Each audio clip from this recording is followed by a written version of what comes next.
परम मंगल में परात्पर अखिलेश्वर अकारण करुणा वरुणालय भक्तवांछा कल्पतरु तड़िद्वत विनिंदित पीतांबरधारी श्री बालकृष्ण लाल की शब्दमयी वाणीमयी वांगमयी प्रतिमूर्ति हम आप सबके मध्य में विराजमान श्रीमद्भागवत महापुराण को बारंबार प्रणाम। मंच पर उपस्थित समस्त विप्रवृंद, समस्त गंधर्वजन और आप सभी श्रोता भाई बंधु मातृशक्ति बालक मित्र सखा उपस्थित समस्त वैष्णवों को जय श्री कृष्ण, जय सिया राम, जय श्रीमन नारायण, जय जय श्री राधे, राम कृष्ण हरि।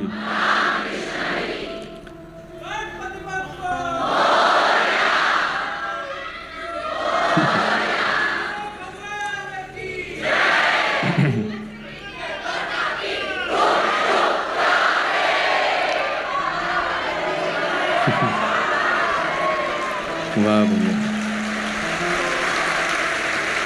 आप लोग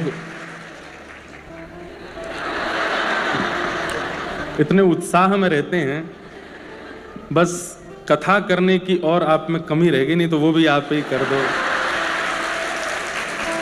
कीर्तन आप कर लेते हैं, जय जयकार आप कर लेते हैं, नृत्य आप कर लेते हैं, स्वरूप तिलक आप कर लेते हैं, एकादशी आप कर लेते हैं, नाम जप आपसे हो जाता है, सब तो आप कर ही लेते हैं, बस कथा करने की जिम्मेवारी हमको दे रखी है। लेकिन आपके उत्साह को हम प्रणाम करते हैं, बस यही आवश्यक है भक्ति मार्ग में। आप सबको बहुत बहुत प्रणाम, बहुत बहुत जय श्री कृष्ण, जय सिया राम। खूब भाव से आप लोग कथा श्रवण कर रहे हैं। आज तृतीय दिवस की कथा है। अब स्थान तो हम बदल नहीं सकते, स्थान तो यही रहेगा, लेकिन अब आप लोगों को रात रात भर थोड़ा कैलोरीज अपनी घटाओ, ताकि जितनी जगह में आप बैठते हैं दो बैठ सकें। कई लोग तो आप में ऐसे हैं जो केवल हड्डियों पे ही जी रहे हैं, वो कहेंगे महाराज जी और कितनी घटाएं बताओ। लेकिन ये आप सबका उत्साह, प्रेम भाव और ठाकुर जी के प्रति जो ये लगन है, ये अद्भुत है। और ये अनुभव हमको मुंबई में पहली बार हुआ, इसके लिए हमें बहुत सुख है। कथाएं तो सब जगह होती हैं, सब जगह ही संख्या में लोग आते हैं, इतनी संख्या में आते हैं कि बस जहां तक देखो लोग ही दिखते हैं। और सुनने हमको एक प्रसाद ठाकुर जी ने बहुत अच्छा दिया, सुनने वाले लोग कथा में आते हैं, और इसका हमें बड़ा सुख है, बहुत प्रसन्नता। तो इस बात का बहुत सुख है कि आप सब लोग बड़े भाव से कथा सुन रहे हैं, खूब आनंद से आप लोग कथा में आते हैं। आज सबसे पहले तो आपको तुलसी दिवस की बहुत बहुत शुभकामनाएं, बहुत बहुत मंगल कामनाएं। बस ठाकुर जी को जो अति प्रिय हैं वो श्री तुलसी महारानी, जिनके बिना ना विराजते हैं, जिनके बिना ना खाते हैं, जिनके बिना ना पीते हैं, जिनके बिना ना रहते हैं। बंधुओं, वैष्णवों की 3 निष्ठाएं हैं। सबसे पहली नाम निष्ठा, नाम निष्ठा, नाम के प्रति निष्ठा। नाम आप उच्चारण करें तो आपके चित्त में जो नाम कहा गया वो तदनुरूप प्रकट हो जाए, ये नाम निष्ठा है। श्री राधा जैसे ही बोलते हैं तो केवल शब्द ना रहे, श्री राधा कहते ही किशोरी जी के मंगल विधान रूप का स्मरण आपके चित्त में बने। और मंगल विधान रूप यदि चित्त में नहीं धारण कर सकते, हम लोग अभी इतने योग्य नहीं कि हम ठाकुर जी का स्वरूप हमारे चित्त में आए, श्री जी का स्वरूप हमारे चित्त में आए, तो उसके प्रति हम दूसरा भाव रख सकते हैं। बरसाना का स्वरूप तो चित्त में आ सकता है। जब श्री राधा कहें तब श्री बरसानो धाम चित्त में आ जाए, जब श्री राधा कहें तब वृंदावन धाम चित्त में आ जाए। अच्छा, इसमें भी ऐसा होता है कि हम लोग दोष दृष्टि वाले हैं, थोड़ा कम करो, हम लोग दोष दृष्टि वाले हैं। कई बार ऐसा हो सकता है कि अब बरसाना का चिंतन किया, वृंदावन का चिंतन किया, श्री राधा वृंदावन का चिंतन हुआ, लेकिन चिंतन में कुछ भी आ सकता है। अब वृंदावन की ऐसी स्मृति आ गई कि हम चश्मा पहन के घूम रहे थे, बंदर आके ले गया। तो दोष दृष्टि है हमारी। तो ऐसा भी हो सकता है कि हम धाम का चिंतन करें तो धाम में हमारे साथ जो अनुचित हुआ वो चिंतन में आ जाए। तो इसका फिर दूसरा विधान आचार्य चरण बताते हैं कि नाम जब लें श्री राधा, तो सबसे सुंदर है व्रज में रहवे वारे ब्रजवासी संत वैष्णवन को चिंतन कर लो। उन रसिकों का चिंतन करो जो वृंदावन में रहते हैं, जो वृंदावन वास करते हैं। इतने इतने महापुरुष हमारे व्रजमंडल के जिनके दर्शन सुलभ हैं, ऐसे भी महापुरुष ब्रज में हैं जिनके दर्शन सबने नहीं किए। जिनके दर्शन आपको सुलभ हैं वो जिनके दर्शन करते हैं, ऐसे महापुरुष भी ब्रज में हैं। जहां ना कैमरे का प्रवेश है, जहां ना वीडियोस का प्रवेश है, जहां ना सोशल मीडिया का प्रवेश है, ऐसे महापुरुषों के दर्शन का सौभाग्य प्राप्त है। तो उनका चिंतन करने से क्या होगा? अब आप जितनी बार माला जप रहे हैं, श्री राधा श्री राधा श्री राधा, या जो भी आप जपते हैं, महामंत्र भी जपते हैं, हरे कृष्ण कृष्ण कृष्ण हरे हरे, हरे राम राम राम हरे हरे, अष्टाक्षर मंत्र श्री कृष्ण शरणम मम जपते हैं, या आपके गुरु के प्रदत्त जो आपको गुरु मंत्र है वो आप जपते हैं, उस समय चिंतन में वहां का कोई भाव आना चाहिए, नहीं तो नाम का कोई फल नहीं है। व्यक्ति औषधि लेते समय यह ध्यान रखे कि मुझे ठीक होना है, तो औषधि जल्दी काम करेगी। केवल औषधि ले और उसके बाद उसके जो नियम है, उसके जो परहेज हैं, उनका पालन ना करे तो फिर औषधि काम नहीं करती। पर नाम एक ऐसी औषधि है, भाव कुभाव अनख आलसहु नाम जपत मंगल दिश दशु। एक कितनी सुंदर कथा याद आई, गजेंद्र मोक्ष, ध्यान से सुनिएगा। गजेंद्र जब भगवान नारायण को पुकारता है, सबको कथा पता है कि गजेंद्र अपने परिवार के साथ सरोवर स्नान करने, नदी स्नान करने गए, तो एक ग्राह ने, मगरमच्छ ने पैर पकड़ लिया। सबने खूब प्रयास किया लेकिन गजेंद्र बाहर नहीं आए। 3 दिन 4 दिन निकल गए लेकिन कोई निकाल नहीं पाया। तब गजेंद्र को अपने पूर्व जन्म में गजेंद्र इंद्रद्युम्न नाम का एक राजा था, और उस जन्म काल में इंद्रद्युम्न राजा ने एक स्तुति लिखी थी। वो स्थिति एक जन्म बाद गजेंद्र के रूप में उसको याद आई, और तब वह उस स्तुति का गान करता है। पूरी स्तुति में किसी देवी का नाम नहीं, किसी देवता का नाम नहीं, किसी का नाम नहीं लेता। सब देवी देवता आकाश में खड़े हो गए हैं, गजेंद्र की ओर देख रहे हैं, लेकिन कोई भी नहीं जा रहा, क्योंकि सब मानिना बन के बैठे हैं कि हमें पुकारे तो हम जाएगा। जब सबको नाम नहीं बोले, तब अंत में गरुड़ पर विराजमान होकर शंख चक्र गदा पद्मधारी नारायण गए। तब स्तुति के अंत में गजेंद्र कहता है, नारायण खिल गुरु भगवन नमस्ते। मैं नारायण जो अखिल ब्रह्मांड के गुरु हैं, परमात्मा है, मैं उनको प्रणाम करता हूं। लेकिन गजेंद्र मोक्ष जब हो गया, भगवान ने गजेंद्र को उबार दिया, उसके बाद गजेंद्र ने एक क्लैरिफिकेशन दिया। कितना सुंदर है वो, सुनने योग्य बात। गजेंद्र कहता है कि मैंने तो स्वार्थ में पुकारा था, मैं विपत्ति में पड़ा था, मेरी मृत्यु की सैया थी, मेरे को कोई नहीं बचाने आ रहा था, तब मैंने स्वार्थवश होकर के कि हे नाथ मुझे बचाओ, तब मैंने ठाकुर जी को पुकारा। तो स्वार्थ से पुकारने वाले के लिए ठाकुर जी जब गरुण आसन होकर के आ सकते हैं, जो निस्वार्थ होकर के पुकारता होगा उसके लिए ठाकुर जी कैसे आएंगे? जिसका कोई स्वार्थ नहीं है, जिसका कोई भगवान से कुछ चाहिए नहीं। सूरदास जी का पद है,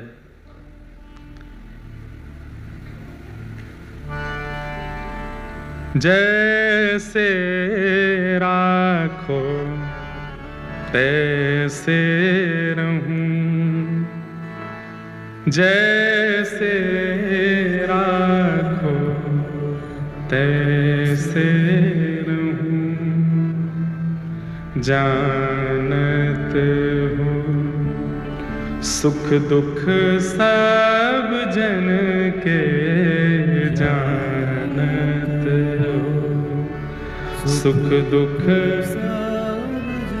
गाओ, कठिन थोड़ा ही है। जानत हो सुख दुख सब जन के, जानत हो सुख दुख सब। आप सब जानते हैं नाथ, तो फिर मैं क्यों कहूं? मुख से कछु न कहूं, मुख से कछु न रहूं, जैसे राखो तैसे रहूं, जैसे राखो तैसे। मारा गिरधर लाल थारो नचायो नाचू रे, मारा गिरधर लाल थारो नचायो। जा रंगरा कपड़ा पहरावे, वैसो ही स्वांग बनाऊं, जा रंगरा कपड़ा पहरावे, वैसो ही स्वांग बनाऊं। हो जैसो बोल बुलावे मुख सो, जैसो बोल बुलावे मुख, मैं तैसी बात सुनाऊं सुनाऊं। मारा गिरधर लाल थारो नचायो नाचू, मारा गिरधर लाल थारो नचायो। भक्ति का असली स्वरूप है ये। आपको चंग आती है कीर्तन में नृत्य करने की, अच्छा लगता है भजन, वो एक अलग बात है, परंतु भक्ति का मूल रूप यही है। हमारी इतनी भी इच्छा नहीं है, हमारा इतना भी भाव नहीं है, हमारा इतना भी श्रेय नहीं है, सब कुछ ठाकुर जी पर अर्पित है। जो तू तन को रोग लगावे, क्या है आगे, क्या, हाँ, ओढ़ सरिस सो जाऊं, जो तू काल रूप बने आवे, जो तू काल रूप बने आवे, मैं लपक गोद में आऊं, हाँ, मारा गिरधर लाल थारो नचायो नाचू, मारा गिरधर लाल थारो नचायो। तो मूल भक्ति का स्वरूप यही है। हमें ठाकुर जी से कुछ नहीं चाहिए, हम आपके हवाले हैं, आप चाहे हमारे संग जैसे करो, हम अपनी तरफ से कोई इसमें बहुत प्रयोजन या बहुत योजनाएं नहीं बनाएंगे। और हम आपको बहुत उदाहरण देकर के भक्तों के चरित्र सुना करके तो सिद्ध करते ही हैं, पर हम ये बात कह दें, भगवान की नजर नहीं लगे इस बात को, हम ऐसे ही हैं। हमारा सच में कोई निधान नहीं होता कि हमें कब क्या पहनना है, क्या बोलना है, क्या खाना है, क्या पीना है, कहाँ जाना है, कहाँ नहीं जाना है, क्या करना है, नहीं करना है। पिछले कुछ वर्षों में इसका निधान हमारे हाथ में बिल्कुल नहीं है। आज हमने वस्त्र भी, पटका भी दूसरा निकाला, धोती भी दूसरी निकाली। हमारे भट्ट जी आए, बोले महाराज जी ये वाला पटका पहना दो, ये वाली माला पहना दो, ऐसे ये हाथ में ये कड़ूला पहना दो, पैरों में ये पहना दो। नहीं नहीं ये उतार दो, उतार लो। कान में बचपन से बाली पहनते, हमारी माँ बोली बहुत दिन अब इसको थोड़ा ठीक करवाऊंगा, लाओ दो, मैं उतार लो। सब बोले कहाँ गई, मैंने कि पता नहीं, जो पहना दे पहन लें, उतार दो उतार लें। तो उसमें भी क्या है विधान कि जो कुछ भी लोग करा रहे हैं हाँ, इतना विवेक तो होना चाहिए कि कोई भाइयों कह दे चलो पब चलो हमारे संग, वहां थोड़ी जाओगे, ले चलो, ऐसा थोड़ी है। अब वहां चलो, उस गलत जगह पे चलो, ऐसे थोड़ी, वहां थोड़ी जाएंगे। इतना बुद्धि विवेक तो है कि जो अयोग्य है उसकी विवेक तो सत्संग आपको देता है, पर अपनी सुख की व्यवस्थाओं में अपनी इच्छा नहीं है, ठाकुर जी की इच्छा। गजेंद्र तो कहते हैं कि मैंने स्वार्थ से पुकारा तो वो आ गए रक्षा करने के लिए, अगर मैंने निस्वार्थ से पुकारा होता तो मुझे क्या प्राप्त होता, मैं वो सोच करके चिंतित हो रहा हूं। यदि मैंने निस्वार्थ से पुकारा होता तो क्या होता। तो वैष्णवों की 3 निष्ठा में सबसे पहली निष्ठा नाम निष्ठा। जब आप नाम उच्चारण करते हैं, आप राम भी अगर कहते हैं तो आपको राम जी का स्मरण होना चाहिए। अब आपको स्मरण कैसे करें? नव कंज लोचन कंज मुख कर कंज पद कंजा। कंज किसे कहते हैं? यह है कंज, कमल। जिनके कमल जैसे नेत्र हैं, जिनके कमल जैसा मुख है, जिनके कमल जैसे हाथ हैं, जिनके कमल जैसे पैर हैं, जिनके कमल जैसा सर्वांगीण अंग है, ऐसे प्रभु श्री राम। अब आप चिंतन करो, देखो कितनी सुंदर झांकी। ठाकुर जी हैं नील वर्ण के और आंखें कैसी हैं? कमल जैसी। तो जैसे मानो नील सरोवर में दो कमल रखे हों। ठाकुर जी के हाथ कैसे हैं? कमल जैसे, मानो नील वर्ण में दो कमल यहां। चरण कैसे हैं? कमल जैसे। हम लोगों का एक स्वभाव है, संसार के विषय का चिंतन हम बहुत जल्दी कर लेते हैं, लेकिन भक्तिमय चिंतन हमसे बनता नहीं। अभी कोई आपको उठ पटांग चीजों का चिंतन करावे, विषय भावनाओं का चिंतन करावे, कोई गलत बात मंच से करने लग जाए, तो गंदी बात करने लग जाए, आप 2 मिनट में आपकी सारी इंद्रियां एक्टिव हो जाएंगी उसके लिए। लेकिन भक्ति भाव में लगाना पड़ता है, चिंतन करना पड़ता है, सोचना पड़ता है, चिंता करनी, कैसे बनेगा, कैसे बनेगा, क्यों नहीं बन रहा है? क्योंकि हमारा स्वभाव उस तरफ नहीं है, हमारी चित्तवृत्ति उस तरफ नहीं है। हमारी चित्तवृत्ति काम भोग की ओर है, तो वहां का चिंतन 2 मिनट में, गलत गाने सुन लेते हैं, गलत दृश्य देख लेते हैं, 2 मिनट में सब कुछ करना भी नहीं पड़ता, तो भी हमारी इंद्रियां सब सजग हो जाती हैं। और यहां इतनी कथाएं सुनने के बाद, नाम जप करने के बाद भी ठाकुर जी के प्रति चिंतन नहीं बन पाता। इसलिए प्रयास कीजिए, जब जब नाम उच्चारण करो तब तब या तो नामी का या नामी के धाम का चिंतन करो। जितनी बार नाम उच्चारण हो, वृंदावन का स्मरण हो, ब्रजवासियों का स्मरण हो, रसिकों का स्मरण हो, संतों का स्मरण हो, जितनी बार राम नाम उच्चारण करो। हमारे वृंदावन में एक बाबा रहते थे, उपासक थे राम जी के, रहते थे वृंदावन में। और जब बिहारी जी का दर्शन करते थे तो कहते जय हो अवध बिहारी लाल की। ब्रजवासी कहते बाबा का है वो, बावड़ा है वो है, वृंदावन बिहारी लाल है, अवध बिहारी बोले। राधा वल्लभ जी के पास जाते तो राधा वल्लभ जी के पास जय हो जानकी वल्लभ लाल की जय हो। राधा रमण जी का दर्शन करने जाते जय हो जानकी रमण लाल की जय हो। सब ब्रजवासी कहते बाबा तेरी कैसी बुद्धि। यमुना जी में जाते जय हो सरजू मैया को जल कितना सुंदर है। ब्रजवासी तो अल्लड़ होते ही हैं, बाबा तुम वहीं क्यों ना मरे, अयोध्या जाके पूरे वृंदावन में अयोध्या को नाम जपे। तो कितनी सुंदर बात कहते बाबा। किसी ने कही आप इतना क्यों राम जी का मंदिर में जाते हो, ठाकुर जी के नाम लेते हो राम जी का। तो बाबा बोले जब, अभी कथा तो बड़ी है पर मैं सूक्ष्म में सुनाता हूं। जब राम जी लौट करके आए अयोध्या तो शत्रुघ्न लाल जी को उन्होंने मथुरा भेजा था दैत्य वध करने के लिए। और उसके बाद शत्रुघ्न लाल जी वर्षों तक मथुरा में रहे राम जी के विरह में। तो वो बाबा बोले कि शत्रुघ्न लाल जी यहीं व्रज में विराजते हैं, उनको राम जी की बहुत याद आती है, तो मैं सब जगह राम राम राम राम गा करके उनके हृदय को प्रसन्न करता हूं, उनके हृदय को आनंदित करता हूं। सोचिए लोगों की कितनी ऊंची भावना हो जाती है। हम वृंदावन में जाकर के नहीं कर पाते वो काम जो वो वृंदावन में रहकर अयोध्या का स्मरण कर रहे हैं, अयोध्या जाके वृंदावन का स्मरण कर रहे हैं। क्योंकि हमारा मन उस प्रकार का नहीं है। मन में विषय भोग और विषय वार्ताएं इतनी ज्यादा हमने श्रवण कर रखी हैं कि मन को उतनी जल्दी उस भाव का स्मरण नहीं होता। अभी नाम ले लें बड़ा पाव, तो कितनों के जीव में तुरंत स्वाद भी आ जाएगा, चिंतन भी आ जाएगा, उसका रस भी आ जाएगा और दुकान भी दिख जाएगी, वो वाली दुकान सबसे अच्छी, वहां मिलता है बढ़िया वाला, उसमें चटनी भी अच्छी मिलती है, ये भी बढ़िया मिलता है। अभी हम नाम ले लें भांडीरवन, तो गए भी होंगे तो भी याद नहीं आ रहा होगा कि भांडीरवन में क्या था, कैसा था, स्वरूप क्या था, अयोध्या कैसा था, क्या था। इतना जल्दी इतनी उत्सुकता से याद नहीं आता क्योंकि हमारी चित्तवृत्ति वहां नहीं है।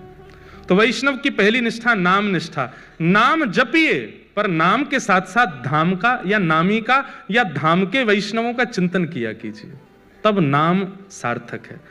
आप विश्वास मानिए 2 लाख नाम जप लीजिए, लेकिन 2 नाम जप लीजिए हमारी कही रीति से, वो 2 नाम 2 लाख पे भारी है। वैष्णव चिंतन के साथ, धाम के चिंतन के साथ। दूसरी निष्ठा है वैष्णवों की, पहली निष्ठा नाम निष्ठा, दूसरी निष्ठा एकादशी निष्ठा। एकादशी भार नहीं लगना चाहिए, एकादशी उत्साह के साथ होना चाहिए। अच्छा, भगवत संबंधी किसी भी कार्य में भार नहीं लगना चाहिए। सुबह सुबह कई लोग 2-2 घंटे पूजा करते हैं अपने घर में, और 2 घंटे पूजा करने के बाद जब निकलते हैं तो आकर के अल्लाह भाई चाय दो, थक गए हम। आप अगर पूजा करके थके हो तो आप सेवा नहीं करके आए, आप श्रम करके आए हो। प्रेम के कार्य में श्रम नहीं होता। कोई अपने प्रेमी से मिलकर के ये थोड़ी कहता थक गया आज तो, अरे वो और उत्सुक हो जाता है, वो और चार्ज्ड हो जाता है। कथा सुनने के बाद में कोई जाते ही बिस्तर पे पड़ जाता, थक गए आज तो कथा सुन के 3 घंटा बैठे वहां पे। तो आपने कथा, ये आपकी चित्तवृत्ति बता रहा है, आपकी स्थिति बता रहा है कि कैसी है आपकी चित्त की स्थिति। श्रम नहीं, उत्सुकता होनी चाहिए। एकादशी की तो प्रतीक्षा होनी चाहिए। आज क्या है, बोले आज नवमी है, अरे वाह कल दसवीं, परसों एकादशी है, परसों व्रत करेंगे हम, परसों अपने लाल जी को प्रसन्न करने के लिए भाव अन्न जल का त्याग करेंगे, हम ऐसे रहेंगे। ये एकादशी के प्रति भाव। और एकादशी कर रहे हैं और घर में जिनकी एकादशी नहीं है वो रोटी खा रहे हैं, हमें मत दिखाओ। क्यों? रोटी देख लेंगे तो हमारा मन करेगा।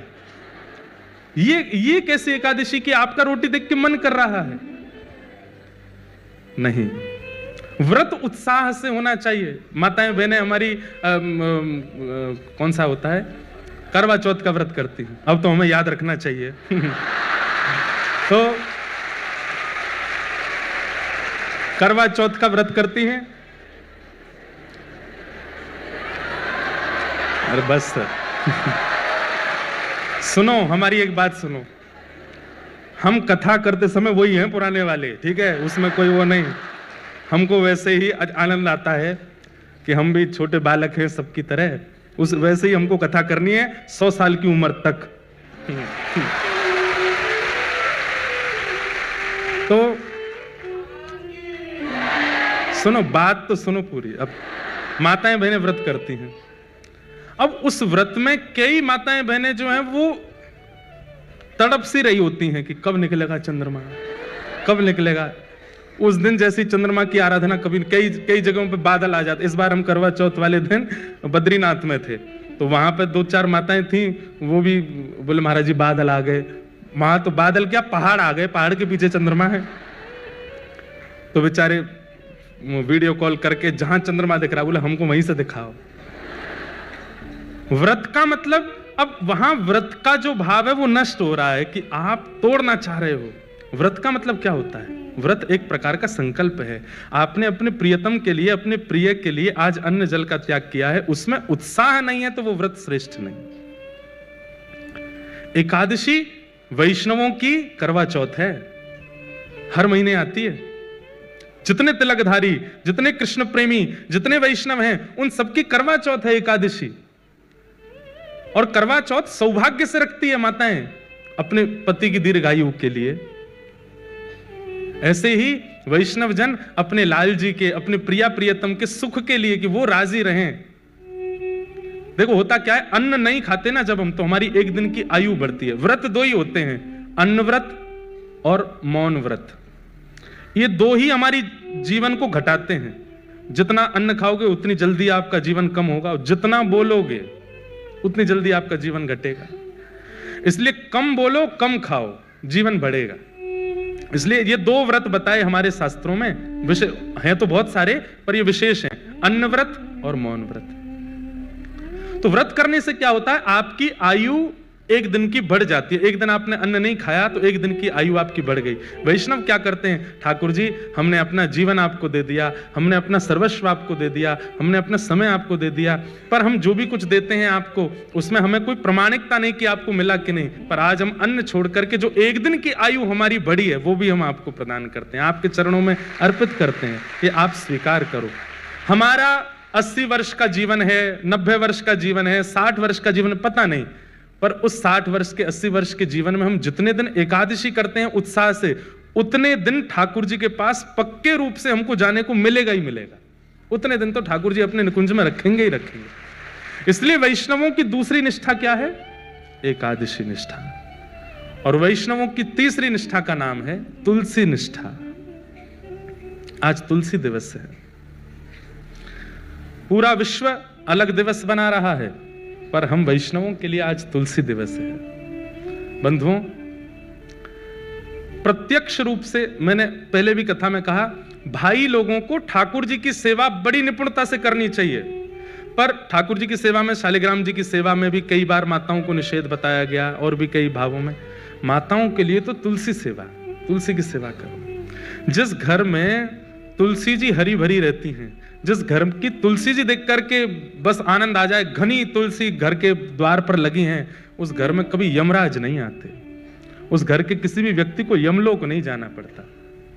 सबसे पहला प्रमाण तो यही है। और भैया सबसे बड़ी बात, आप लोग गूगल मैप पर एड्रेस डालते हो, गाड़ी आपकी वहां पहुंचा देती है। ठीक वैसे ही ठाकुर जी का जो गूगल मैप है उसमें केवल यही डालते हैं किन किन घरों में तुलसी है, वहां के डायरेक्शन बताओ, वहां की दिशाएं बताओ। तो जिस घर में तुलसी, उसी घर में ठाकुर जी का आगमन होता है, उसी घर में वैष्णवों का। हनुमान जी गए लंका, और लंका में जाकर के जब पूरा लंका का दर्शन कर, तभी उन्होंने देखा एक तुलसी का वन। यहां कहां सज्जन कर वासा, ये लंका निश्चरों की भूमि, यहां पे सज्जन कौन रहता? बताइए, तुलसी से ये प्रमाण मिल गया कि कोई सज्जन है। और जब भीतर जाकर के देखा तो विभीषण जी महाराज, विभीषण जी को देख करके हनुमान जी ने उनको सज्जन कह दिया और कहा तुम पर राम कृपा अवश्य होगी, केवल इतने मात्र से कि बाहर द्वार पर तुलसी लगी है। आज तुलसी दिवस है। एक तो तन में तुलसी धारण करो, कंठ में तुलसी जी पहनो। हमारे प्राण कब चले जाएं पता नहीं, तुलसी जी तन में होनी चाहिए, स्पर्श में होनी चाहिए। और दूसरा, घर पर तुलसी धारण करो, घर पर तुलसी विराजमान करो। आज इसी प्रकार से अपने तुलसी दिवस को आनंदित आप लोग करो। बहुत सारे प्रश्न आए हैं, इतने सारे आए कि मैं तो पढ़ ही नहीं पाया, लेकिन कुछ विशेष हैं इसलिए मैं सुना देता हूं पढ़ करके।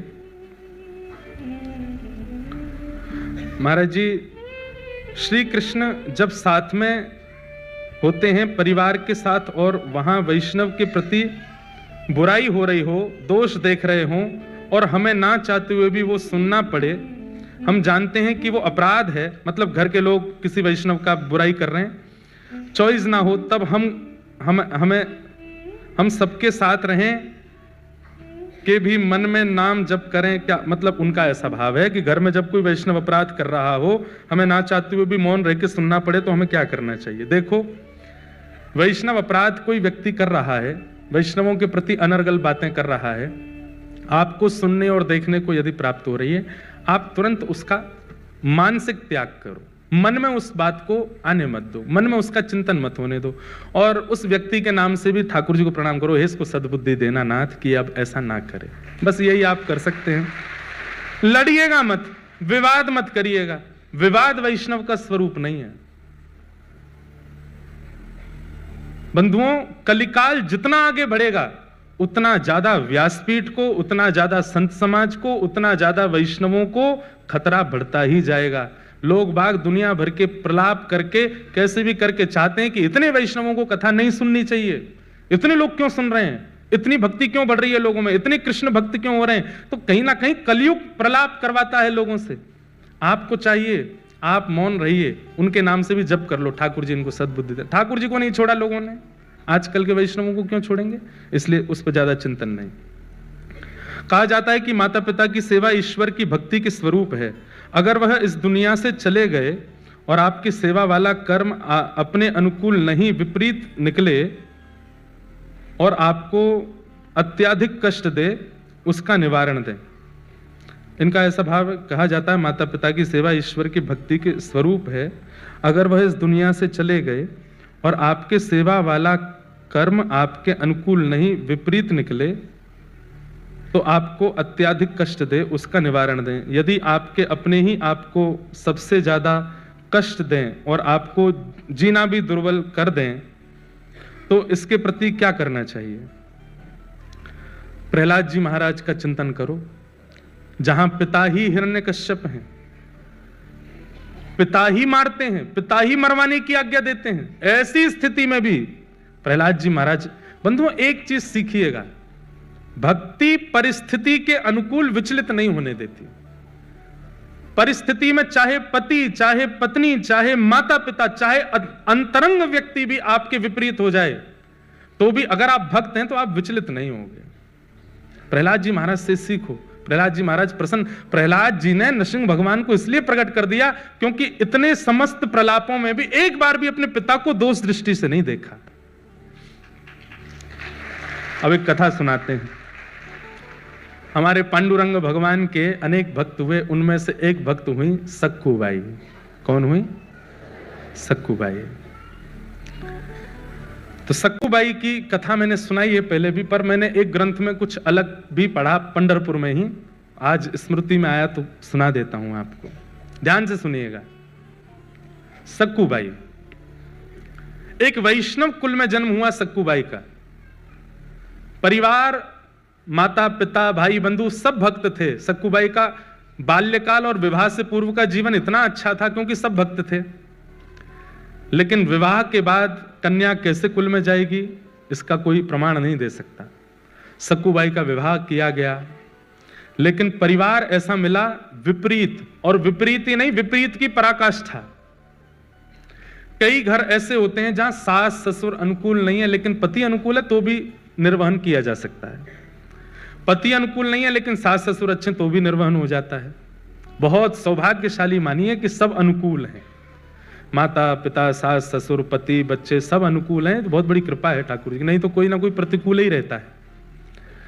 तो सक्कूबाई का तो ऐसा जीवन, ससुर जी भी प्रतिकूल, सासू मां भी प्रतिकूल, देवर ननद भी प्रतिकूल, और अंत तो गत्वा पति भी प्रतिकूल। कोई भी उनका था नहीं। सावधानी से सुनिएगा, प्रतिकूल थे सब। सक्कूबाई घर में आई हैं, ब्याह करके आई। ब्याह करके आते ही पहले दूसरे दिन से ही सास ने डांटना, गाली देना, बुरी तरीके से बात करना, बेवजह बिना किसी अपराध के सक्कूबाई को कष्ट देना प्रारंभ कर दिया। परंतु सक्कूबाई ने विचार किया कि अब ये मेरा परिवार है, अब जैसा भी है मुझे स्वीकार तो करना है। सक्कूबाई निर्वहन कर रही थी वहां पर। एक दिन सक्कूबाई अपने भवन से बाहर जल भरने के लिए सरोवर के पास गई। तभी जय जय राम कृष्ण हरि, जय जय राम कृष्ण हरि, राम कृष्ण हरि कीर्तन करते हुए वारकरी वारी जा रही थी पंढरपुर। वारी समझते हैं? जाती है ना, आषाढ़ी एकादशी पर वारी जाती है। मुंबई से भी बहुत वैष्णव, वारकरी वैष्णव जाते हैं। क्या अद्भुत नजारा होता है पंढरपुर के मार्गों का, जगह जगह से वारी आती है। एक बात तो माननी पड़ेगी, भारत में सब जगह भक्त हैं, पर महाराष्ट्र जैसे नहीं है। महाराष्ट्र अद्भुत है। ऐसे श्री पंढरीनाथ गाते हुए, निमग्न होते हुए, जय जय राम कृष्ण हरि का उद्घोष गरज करते हुए वारकरी जा रहे थे पंढरपुर। और बंधुओं, जब अत्यंत वैष्णव व्यक्ति नाम धुन सुन लेता है ना, तो वो रोक नहीं पाता स्वयं को। जैसे व्यसनी व्यक्ति को व्यसन की वस्तु दिख जाए तो उसकी जीभ में पानी आता, वो भागता है उस व्यसन वस्तु की ओर। ऐसे ही भक्त जो होते हैं नाम के व्यसनी होते हैं, कथा के व्यसनी होते हैं। कथा के व्यसनी हैं आप सब लोग। आज मुझे बता रहे, बोले महाराज जी योगी सभागृह की गिरिराज जी जैसी परिक्रमा लग रही है। यूं लाइन है, ऐसे लाइन, इतनी लंबी लाइन, उधर से लाइन। मेरे को लाके वीडियो दिखाया मैं खुद, मैंने कि यार ऐसी वाली फीलिंग आ जाती कि हम कुछ हैं क्या। इतने लोग, लेकिन भगवान करे ये भाव कभी आवे ही नहीं। और आप ऐसे ही लंबी लंबी लाइन लगा के आते रहो, कथा सुनते रहो, जहां जगह मिले बैठ जाओ, बस सुनो। तो क्या बता रहा था मैं? तो व्यसनी होते हैं वैष्णव, कथा सुनने के व्यसनी होते हैं, नाम सुनने के व्यसनी होते हैं। सक्कूबाई तो स्वयं को रोक नहीं पाई, उठ करके नृत्य करना चाहती थी, लेकिन अड़ोस पड़ोस की माताएं भी थी साथ में, तो रुक गई, बस देखती रही। नेत्रों से अश्रु गिर रहे हैं, मुख पर प्रसन्नता है, मन ही मन नृत्य कर रही है, कुछ नहीं कर सकती। जैसे ही वे वारकरी वारी लेकर के पंढरपुर की ओर बढ़े, उनकी रज उठा करके अपने माथे से लगाने लगी। आपको प्रणाम करती हूं, वंदन करती हूं कि आप लोग पंढरपुर जा रहे हैं, कितने भाग्यशाली हैं आप लोग। मैं तो नहीं जा सकती, मेरे ऊपर तो कृपा नहीं। और इतनी ज्यादा भावुक हो गई कि रोने लगी सक्कूबाई। तभी एक वहां बहन बैठी थी पास में, उसने कहा तू क्यों रोती है, क्या बात है? मुझे पता है तेरे घर से आवाजें आती हैं, तुझे मारते हैं पीटते हैं तेरे घर के सब लोग, मैंने देखा है, बहुत बहुत विचलित हैं, बहुत विचित्र हैं। सब लोग इधर देखो, ध्यान से सुनो। क्या बात है? बोले कुछ नहीं, बस पंढरपुर जाने का मन हो रहा है, पंडरीनाथ विठोबा को देखने का मन हो रहा है।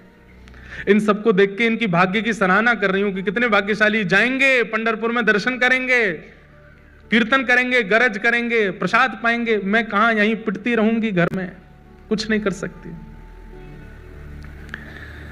लेकिन ठीक है, मेरा भाग्य ऐसा, मेरा शायद विठोबा ने इसी में मेरा सुख सोचा होगा, नहीं जाऊंगी। तो बोले तू एक काम करना।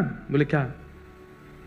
तू चली जा, एक बार चली जा यहां से, फिर लौट करके मत आना, वो विठोबा तुझे संभाल लेंगे, तेरी रक्षा कर लेंगे।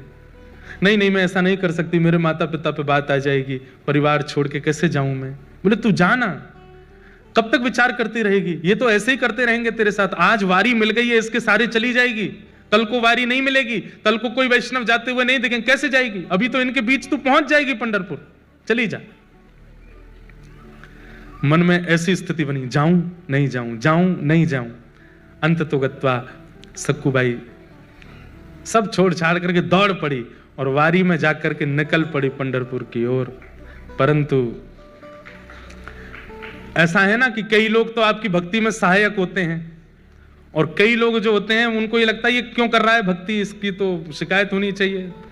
जो 2-4 माताएं बहनें और थी, उन्होंने सक्कूबाई की सास को जाकर बता दिया। बोले अरे बहू तो निकल गई हाथ से। बोले कहां गई? बोले वो वारी जा रही है पंढरपुर, उसमें नाच रही है, संतों के बीच में नाच रही है, और नाचती हुई जा रही है, सब छोड़ छाड़ के निकल गई है। तुरंत अपने पुत्र को बुलाया, पति को बुलाया, अरे सक्कूबाई चली गई, उसको पकड़ के लाना है। डंडे लेकर के बड़े बड़े पहुंचे, वारी ज्यादा दूर नहीं जा पाई थी, वहीं सक्कूबाई के केस पकड़ लिए, लेकर के आए वापस। सक्कूबाई के तो अभी भी वही कीर्तन चल रहा था मुखमंडल पर, जय जय राम कृष्ण हरि, जय जय राम कृष्ण हरि। परिवार के लोगों ने लाकर के सक्कूबाई को एक खंबे से बांध दिया, और बांध करके एक एक करके सक्कूबाई पर प्रहार करने लगे। नेत्रों में अश्रु भर आए, आज रोने लगी फूट फूट करके, हे विठोबा, क्या मैं इतनी बड़ी अपराधी हूं? क्या मैंने इतना प्रारब्ध मेरा गलत है, इतना मैंने जीवन में दोष है, जो मैं पंढरपुर नहीं जा सकती, मैं वारी में नहीं जा सकती, मैं कीर्तन नहीं कर सकती? इतना कष्ट, संकट, विपत्ति, ये सब मुझको प्राप्त होते हैं, क्या मैं इतनी बड़ी दोषी हूं? और बंधुओं, जब ऐसी परिस्थितियां जाती नहीं है ना, बार बार आती रहती हैं, आती रहती हैं, आती रहती हैं, तो भाई सहना तो भक्त को आता है, पर एक समय ऐसा आता है कि भक्त सहते हुए ठाकुर जी को ही सुना देता है। बोले अब तो बस करो नाथ, आपने जो कुछ दिया मैंने सब स्वीकार किया, पर मैं भी तो एक स्थिति में, कौन सा आपसे वैभव संपत्ति मांग रही हूं, आपका दर्शन ही तो मांग रही हूं। जब ऐसा कहकर के सक्कूबाई रोने लगी, परिवार के लोग मारते हुए थक गए, चले गए अंदर। सक्कूबाई खड़ी है, सास ने कह दिया अब इसको ना भोजन मिलेगा ना पानी मिलेगा, यहीं खड़ी रहेगी, और सुबह से शाम तक जब जब हम निकलेंगे तब तक मारेंगे इसको। देखूं तो सही कैसे जाती है, दोबारा कभी इसके हृदय में इच्छा, इसकी आत्मा घबराए कीर्तन सुन करके, इतना मारना है इसको। सक्कूबाई भूखी प्यासी खड़ी हैं और रो रही है, विठोबा, विठ्ठल विठ्ठला, विठ्ठल विठ्ठला,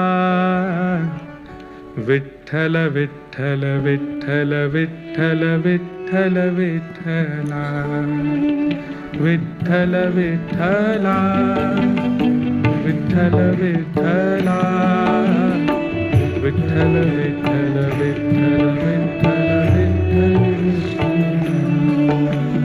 विठ्ठल विठ्ठला, विठ्ठल विठ्ठला, विठ्ठल विठ्ठल विठ्ठल विठ्ठल विठ्ठल विठ्ठला। गाइए।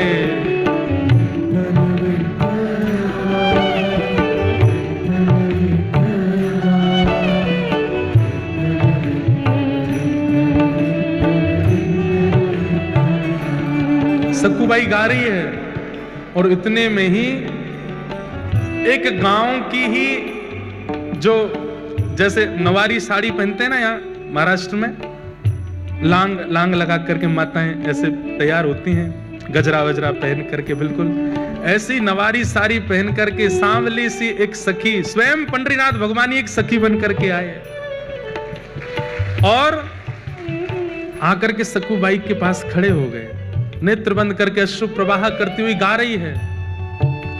तभी आकर के जैसे ही पंडरीनाथ भगवान ने स्पर्श किया, एक सखी के रूप में आए थे, नेत्र खुले, नेत्र खोल करके देखा, अरे तू क्यों रोती है, क्या बात है? पंढरपुर जाना है, पंडरीनाथ को देखना है, बस वही इच्छा है। तुरंत रस्सी खोलने लगे ठाकुर जी। बोले मत करो, मेरी सास बहुत मारेगी। बोले तू चिंता मत कर, सुन, यहां से पंढरपुर जाने में 1 रात का समय लगेगा, तू चली जा, जाकर के दर्शन कर और दर्शन करके कल रात्रि तक वापस आ जाना। तब तक मैं तेरी जगह खड़ी हो जाती हूं, तू मुझे बांध जा यहां पर, मैं यहां खड़ी रहूंगी। अरे तुम क्यों पीड़ा सहोगी, तुम्हारा तो कोई अपराध नहीं। बोले अपराध तो तेरा भी नहीं है, बदले में मुझे कुछ चाहिए, वो दे देगी। बोले क्या? पूरन पोली बना के खिला दियो मुझे। सक्कूबाई बोली वो तो तुम खुद भी बना सकती हो। नहीं, मैंने सुना तू बहुत अच्छा बनाती, तेरे हाथ का पाऊंगी। ठाकुर जी बोल रहे हैं चली जा, और मैं पूरन पोली की इतनी शौकीन हूं, तू 1 रात भी पिट लूंगी, तू लौट के आएगी, मुझे बस खिला देना, फिर तू आके यहीं खड़ी हो जाना, मैं बांध दूंगी तुझे, अभी तू जा।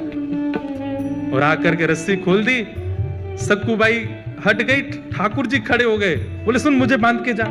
सक्कूबाई बोली मैं नहीं कर सकती। बोले मैं कह रही हूं मुझे बांध के जा। सक्कूबाई ने ठाकुर जी को बांध दिया।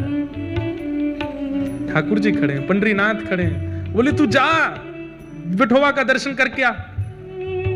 सक्कूबाई प्रणाम करके चली गई। यहां शांत संध्या का समय हुआ और सास ससुर पति सब निकल के आए। ठाकुर जी ने सक्कूबाई का ही रूप धारण कर लिया, जैसे सक्कूबाई के केश खुले थे, घाव थे, वैसे ही बन गए। आकर के फिर से मारना शुरू किया। ठाकुर जी पीड़ा सह रहे, मेरी सक्कू चली जाए, दर्शन करके आ जाए। बंधुओं, हमें नहीं पता ठाकुर जी कब कहां क्या कर रहे हैं। आज भी मेरी परिस्थिति के लिए, आपकी परिस्थिति के लिए, हम सबकी परिस्थिति के लिए कहीं तो कुछ कर रहे हैं, वो हमें नहीं पता चलता है। कथा सुनना इतने भयंकर कलिकाल में, माया नगरी मुंबई में आसान है। यहां समय भी रोकता है, यहां परिस्थिति भी रोकती है, यहां के लोग भी रोकते हैं कथा सुनने से, फिर भी आप आ रहे हैं। ये विट्ठल कर रहे हैं तभी आप आ रहे हैं। आपको रोकने वाले, आपको टोकने वाले, आपकी परिस्थितियों को किसी भी प्रकार से करने वाले उन लोगों को लेट कर देते होंगे, उनको कैसे भी करके उनका फोन एंगेज जा रहा होगा, आपसे बात नहीं हो पा रही होगी, कुछ भी करके ठाकुर जी ऐसी परिस्थिति बनाते कि तू जा, कथा सुन, ताकि तेरी भक्ति में और वर्धन हो जाए। पति मार रहा है, सास ससुर मार रहे हैं, ठाकुर जी पिट रहे हैं खड़े होकर के, और बोले मेरे भक्त को जो कष्ट मिला वो मैं भी तो सहूं। अनुब्रजाम में हम नित्यम पूये ये तन्य रेणु भी। ठाकुर जी कहते हैं मैं नित्य अपने भक्तों के पीछे पीछे घूमता हूं। मेरे भक्त का कोई अपराध करता है तो वो इस बात को निश्चित रखे वो अपराध मेरा भी हो रहा है। मेरे भक्त के मुख पर तुम गाली दे रहे हो तो मेरे सामने खड़े होकर के गाली देने में तुमको जैसा लगेगा वैसा ही हो रहा है, तुम मुझे ही गालियां दे रहे हो। सक्कूबाई तो पहुंच गई पंढरपुर, यहां ठाकुर जी पीड़ा सह रहे हैं। सुबह का समय हुआ, रात निकल गई, ठाकुर जी खड़े रहे भूखे प्यासे। पति आता था रोज रस्सी देखने के लिए, ढीली तो नहीं हो गई, और जैसे ही सक्कूबाई की रस्सी पेट के पास से पकड़ करके देखी ढीली तो नहीं है, जैसे ही हाथ लगाया तो ठाकुर जी के अंग का स्पर्श जैसे ही पति को हुआ, उसके चित्त में दया का संचार होने लगा, दया की भावना आने लगी। बंधुओं, जब कभी भी इस संसार में दुनिया निर्दयी हो गई हो लेकिन आपके चित्त में तब भी दया आई हो तो ये बात याद रखना, ठाकुर जी ने छुआ है आपको, इसीलिए दया आ रही है, इसीलिए प्रेम आ रहा है। ये दया की भावना, ये प्रेम की भावना, ये सरल स्वभावना, ये आपका नहीं है। आप सब तो राक्षस हैं, हमारे अंदर ये सहज स्वभाव का प्रादुर्भाव ठाकुर जी के स्पर्श से होता है। जब जब दया आवे, जब जब किसी के ऊपर करुणा आवे, किसी के ऊपर दया आवे, किसी की सरलता, किसी के प्रति दीन भाव आवे, समझना ठाकुर जी ने छुआ है। सक्कूबाई के पति ने जैसे छुआ तो दया आ गई। कितनी दया आई? भूखी है, 2 दिन से कुछ खाया नहीं तूने, चल अभी माँ पिता को आने में देर है, तब तक मैं रस्सी खोल देता हूं, कुछ खा ले, खुद बना के खा ले। रस्सी खोल दी, और सुन मेरे लिए भी बना देना। थोड़ी दया ही आई है, ज्यादा थोड़ी आई है, थोड़ी सी दया आई है। हाँ, आप ये मत सोचिए कि वो कितना निर्दयी है, ये सोचिए कि एक सक्कूबाई के कारण ठाकुर जी कितनों भक्तों के हाथ का बना हुआ प्रसाद ठाकुर जी पाते हैं। ठाकुर जी के हाथ का बना हुआ प्रसाद ये दुष्ट निशाचर पाने जा रहे हैं सक्कूबाई के कारण। ठाकुर जी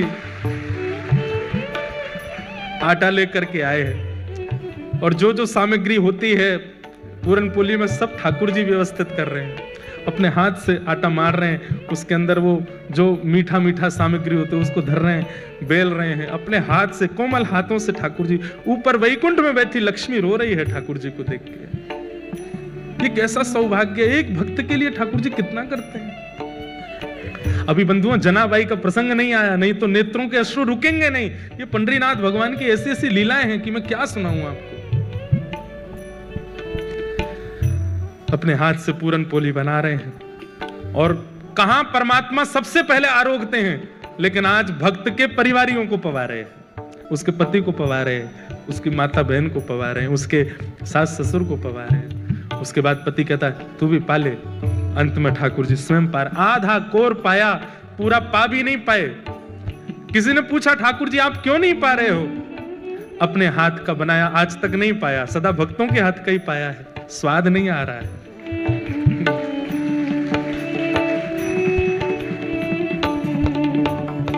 ओ पालन हारे निर्गुण और न्यारे, तुमरे बिन हमरा कौन। ओ पालन हारे निर्गुण और न्यारे, तुमरे बिन हमरा कौन। भैया देखो, बंबई की हर तरीके से वैष्णव लोग बात कहते हैं, माया नगरी कहते हैं, कभी कभी यहाँ के इंडस्ट्री को कुछ कह भी देते हैं, ऐसी पिक्चर बनाते हैं, ये करते हैं। पर इस बंबई नगरी ने कुछ आधुनिक ऐसे कीर्तन भजन भी दिए जिसके लिए धन्यवाद भी कहते हैं। यहाँ की नगरी और यहाँ की इंडस्ट्री ने ऐसे ऐसे भाव भी दिए हैं जो कथा में गाने लायक भी हैं। हमरी उलझन सुलझाओ भगवन, तुमरे बिन हमरा कौन नहीं। हमरी उलझन सुलझाओ भगवन, तुमरे बिन हमरा। पूरन पोली पवादी ठाकुर जी ने स्वयं पाली। पति ने कहा चल आजा, दोबारा खड़ी हो। खड़े हो गए ठाकुर जी, फिर से बांध दिया, फिर से मारना शुरू किया। वहां सक्कूबाई पहुंची है पंढरपुर, और पंढरपुर पहुंचते ही जैसे विठोबा को देखा है, कमर पर हाथ रख के सुंदर ते ध्यान उभे विटेवरी। आहा, ऐसा सुंदर जिनका ध्यान है, उनका प्रत्यक्ष दर्शन करके सक्कूबाई तो मंत्रमुग्ध हो गई। ठाकुर जी के चरणों को स्पर्श करके, हृदय से लगा करके, दर्शन करके इतनी आनंदित हो गई। अब जैसे ही बाहर निकलने लगी, सक्कूबाई तो भूल गई कि मेरा परिवार है, मेरा घर है, मेरा पति है, मेरी सास है, कौन, सब भूल गई। कुछ स्मृति नहीं थी, बस ये लग रहा है कि मैं दूर नहीं जा सकती, मैं आपसे दूर नहीं हो सकती नाथ। ज्यों ज्यों पग बाहर कर रही है घर से, मंदिर से, त्यों त्यों सक्कूबाई के ऐसा लग रहा है कि मैं कैसे रहूंगी। ये विठोबा जैसे दिखने बंद होंगे, मेरी श्वास निकल ना जाए, मेरे प्राण ना चले जाएं। और वही हुआ। जैसे ही सक्कूबाई मंदिर से बाहर आई, विठोबा दिखने बंद हुए। व्याकुल प्राण धरत नहीं धीरज, ऐसे प्राण हो गए सक्कूबाई के। उसी समय एक क्षण में खड़ी खड़ी सक्कूबाई के प्राण निकल गए, ठाकुर जी में विलीन हो गए। वही वारकरी वैष्णव जो वारी लेकर के सक्कूबाई के गांव से निकले थे, वो सब वहां कीर्तन कर रहे थे। तभी देखा कि कोई माता मूर्छित हो गई। दौड़ करके सबने जाकर के देखा, श्वास देखी चल नहीं रही है, नब्ज देखी चल नहीं रही है। वैद्य आए, वैद्यों ने मृतक घोषित कर दिया। वारकरी वालों में से एक बोला, अरे ये तो वो सक्कूबाई है, इसके गांव से ही तो हम लोग निकले थे, जो हमारी वारी में थोड़ी दूर चली, फिर सास ससुर पकड़ के ले गए थे, मारा पीटा, ये वही तो है। सबने मंत्रणा की, बोले कितनी सौभाग्यशाली, ठाकुर जी को देखते देखते प्राण चले गए, अब इसका शव वापस इसके घर पहुंचाना नहीं है, यही संस्कार कर दो इसका, हम लोग करेंगे, हम वैष्णव संस्कार करेंगे। और चंद्रभागा के तट पर जाकर के सक्कू बाई का संस्कार कर दिया वैष्णवों ने। वहां ठाकुर जी बंधे हैं सक्कू बाई बन करके। ठाकुर जी कह रहे हैं, वारी सक्कू तू तो गई, मैं यही खड़ा रह गया। अरे सक्कू ये क्या करके गई?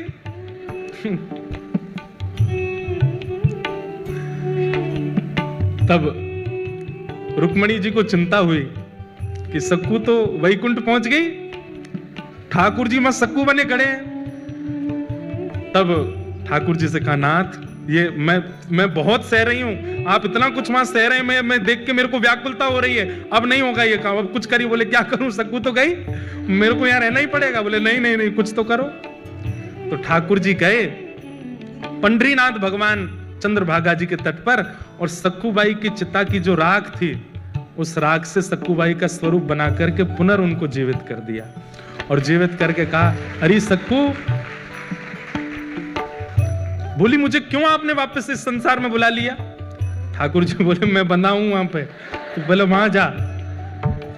नाथ उस नरक में मैं कैसे जाऊं? बोले कुछ नहीं, इतने दिन मेरा संग किया, मेरे हाथ की बनी पूरन पोली खाई है उन्होंने, अब मेरा तो वहां पर पदार्पण हो चुका है, मेरे हाथ में मुझे जो करना था कर लिया। अब तेरे चरण दोबारा जब वहां पड़ेंगे, अब तू परम भक्ता हो गई है, तेरे चरण पड़ते ही वो शुद्ध हो जाएंगे, अब तू वापस जा। और वापस जाकर के वहां पर व्यवस्थित हो। सक्कूबाई अर्धरात्रि के समय पहुंची, ठाकुर जी वहां सक्कूबाई बने खड़े थे, उनको मुक्त किया। मुक्त करके ठाकुर जी तो अंतर ध्यान हो गए, कृपा करके सक्कूबाई वहां आकर के खड़ी हो गई। आज सुबह उठते ही पता नहीं क्या सास ने रात में स्वप्न में कुछ देखा, पति को कुछ हुआ, सब ने आकर के सक्कूबाई को खोल दिया। वो तो सक्कूबाई तो ठाकुर जी तो जा चुके, सक्कूबाई आ गई। सबने कहा, सक्कू अब हमें लगता हमने तुझे बहुत पीड़ा दी, बहुत तुझ पर अत्याचार किया, अब तू हमारी है, तू हमारे साथ प्रेम से रह। लेकिन अभी भी थोड़ा रोष और क्रोध तो उनके मन में था ही, तो थोड़ा इतनी ज्यादा दयावंत तो हुए नहीं। लेकिन अब घटना क्या घटी, वो जो वारकरी वैष्णव जिन्होंने संस्कार किया था सक्कूबाई का, तो सक्कूबाई के वस्त्र और आभूषण वो लेकर के बोले वो घर पे दे चलते हैं, और थोड़ी सी अस्थियां भी ले ली थी। बोले उसको पति को कह देंगे नदी में बहा देना। यहां सक्कूबाई झाड़ू लगा रही थी घर में। जैसे ही वो वारकरी वैष्णव आए, घर में प्रवेश करती पहला तो मूर्छित ही हो गया। दूसरा बोला क्या हुआ क्या हुआ? बोले देख भूत। भीतर देखा तो सक्कूबाई झाड़ू लगा रही है। इतने में सास ससुर सब आए, बोले अरे इतने सारे ये वारकरी यहां कैसे? बोले हमें समझ नहीं आ रहा ये हुआ क्या है। बोले क्यों? तो वस्त्र दिखाए तो सक्कू के वस्त्र, वही वस्त्र वही आभूषण वो जो पहनती थी वो सब कुछ था। और बोले ये क्या है? बोले मटके में अस्थियां हैं। बोले किसकी? बोले इनकी। सब अस्त व्यस्त हो गए। तो फिर सक्कूबाई ने पूरी कहानी बताई। बोले कि मैं तो यहां थी नहीं, मैं तो पंढरपुर में थी, ठाकुर जी का दर्शन करने के लिए गई थी, वहीं मेरे प्राण चले गए, तो आप सबने मेरा संस्कार कर दिया, तो फिर तुम दोबारा जीवित कैसे हुई? बोले कि मैं गई पंढरपुर और मेरे पीछे से पूछो ये लोग क्या कर रहे थे। बोले आप लोग क्या? बोले हम तो सक्कू को रोज मारते थे, उससे पूरन पोली बनवाते थे। बोले सक्कू तो पंढरपुर में थी, तो यहां किसको मार रहे थे? तब सक्कूबाई के नेत्र सजल हो गए। बोले पंडरीनाथ खड़े थे यहां पर, वही कर रहे थे सब। ये सुनते ही परिवार के लोग तो घुटनों पर बैठ गए, रोने लगे। बोले हमने ठाकुर जी को मारा, हमने ठाकुर जी से पूरन पोली बनवाई, हमने ठाकुर जी से सेवा करवाई। सब देख करके आश्चर्यचकित हो गए। बोले अब क्या करें? बोले बस अब सब छोड़ो, जिन्होंने हमारे लिए इतना कुछ किया, अब उन्हीं के नगर में चलो। और सब छोड़ करके श्री सक्कूबाई अपने पूरे परिवार के सहित पंढरपुर चली गई और श्री पंडरीनाथ भगवान के चरणों में विराजमान होकर के अपना शेष जीवन वहीं व्यतीत कर दिया। तो ये जितने प्रश्न आपके आए हैं, विपरीत हैं, आदि हैं, इसमें एक बात आपने नोट की, आप उनमें भी दोष मत देखो। ये बात करने में बहुत कठिन है, पर अगर कर लोगे तभी तो सक्कू बन पाओगे, तभी तो प्रहलाद बन पाओगे, तभी तो ध्रुव बन पाओगे। नहीं कर पाओगे तो फिर आप रमेश हरेश जो भी हो वो रह जाओगे। ये करना पड़ेगा कि आपको उनमें दोष ना दिखे, आपको उनमें कमियां ना लगे। हाँ हाँ, ऐसे सक्कू भाई परिवार सहित ठाकुर जी की होगी। बंधुओं, एक वैष्णव जब एक परिवार में होता है, एक वैष्णव जब अपनी एक मित्र मंडली में होता है, एक वैष्णव जब एक परिस्थिति में होता है, उसका दायित्व बनता है कि वो औरों को भी वैष्णव बनावे। जिद करके नहीं, लड़ करके नहीं, बस अपनी प्रक्रिया और अपने व्यवहार से सबको वैष्णव बना दे।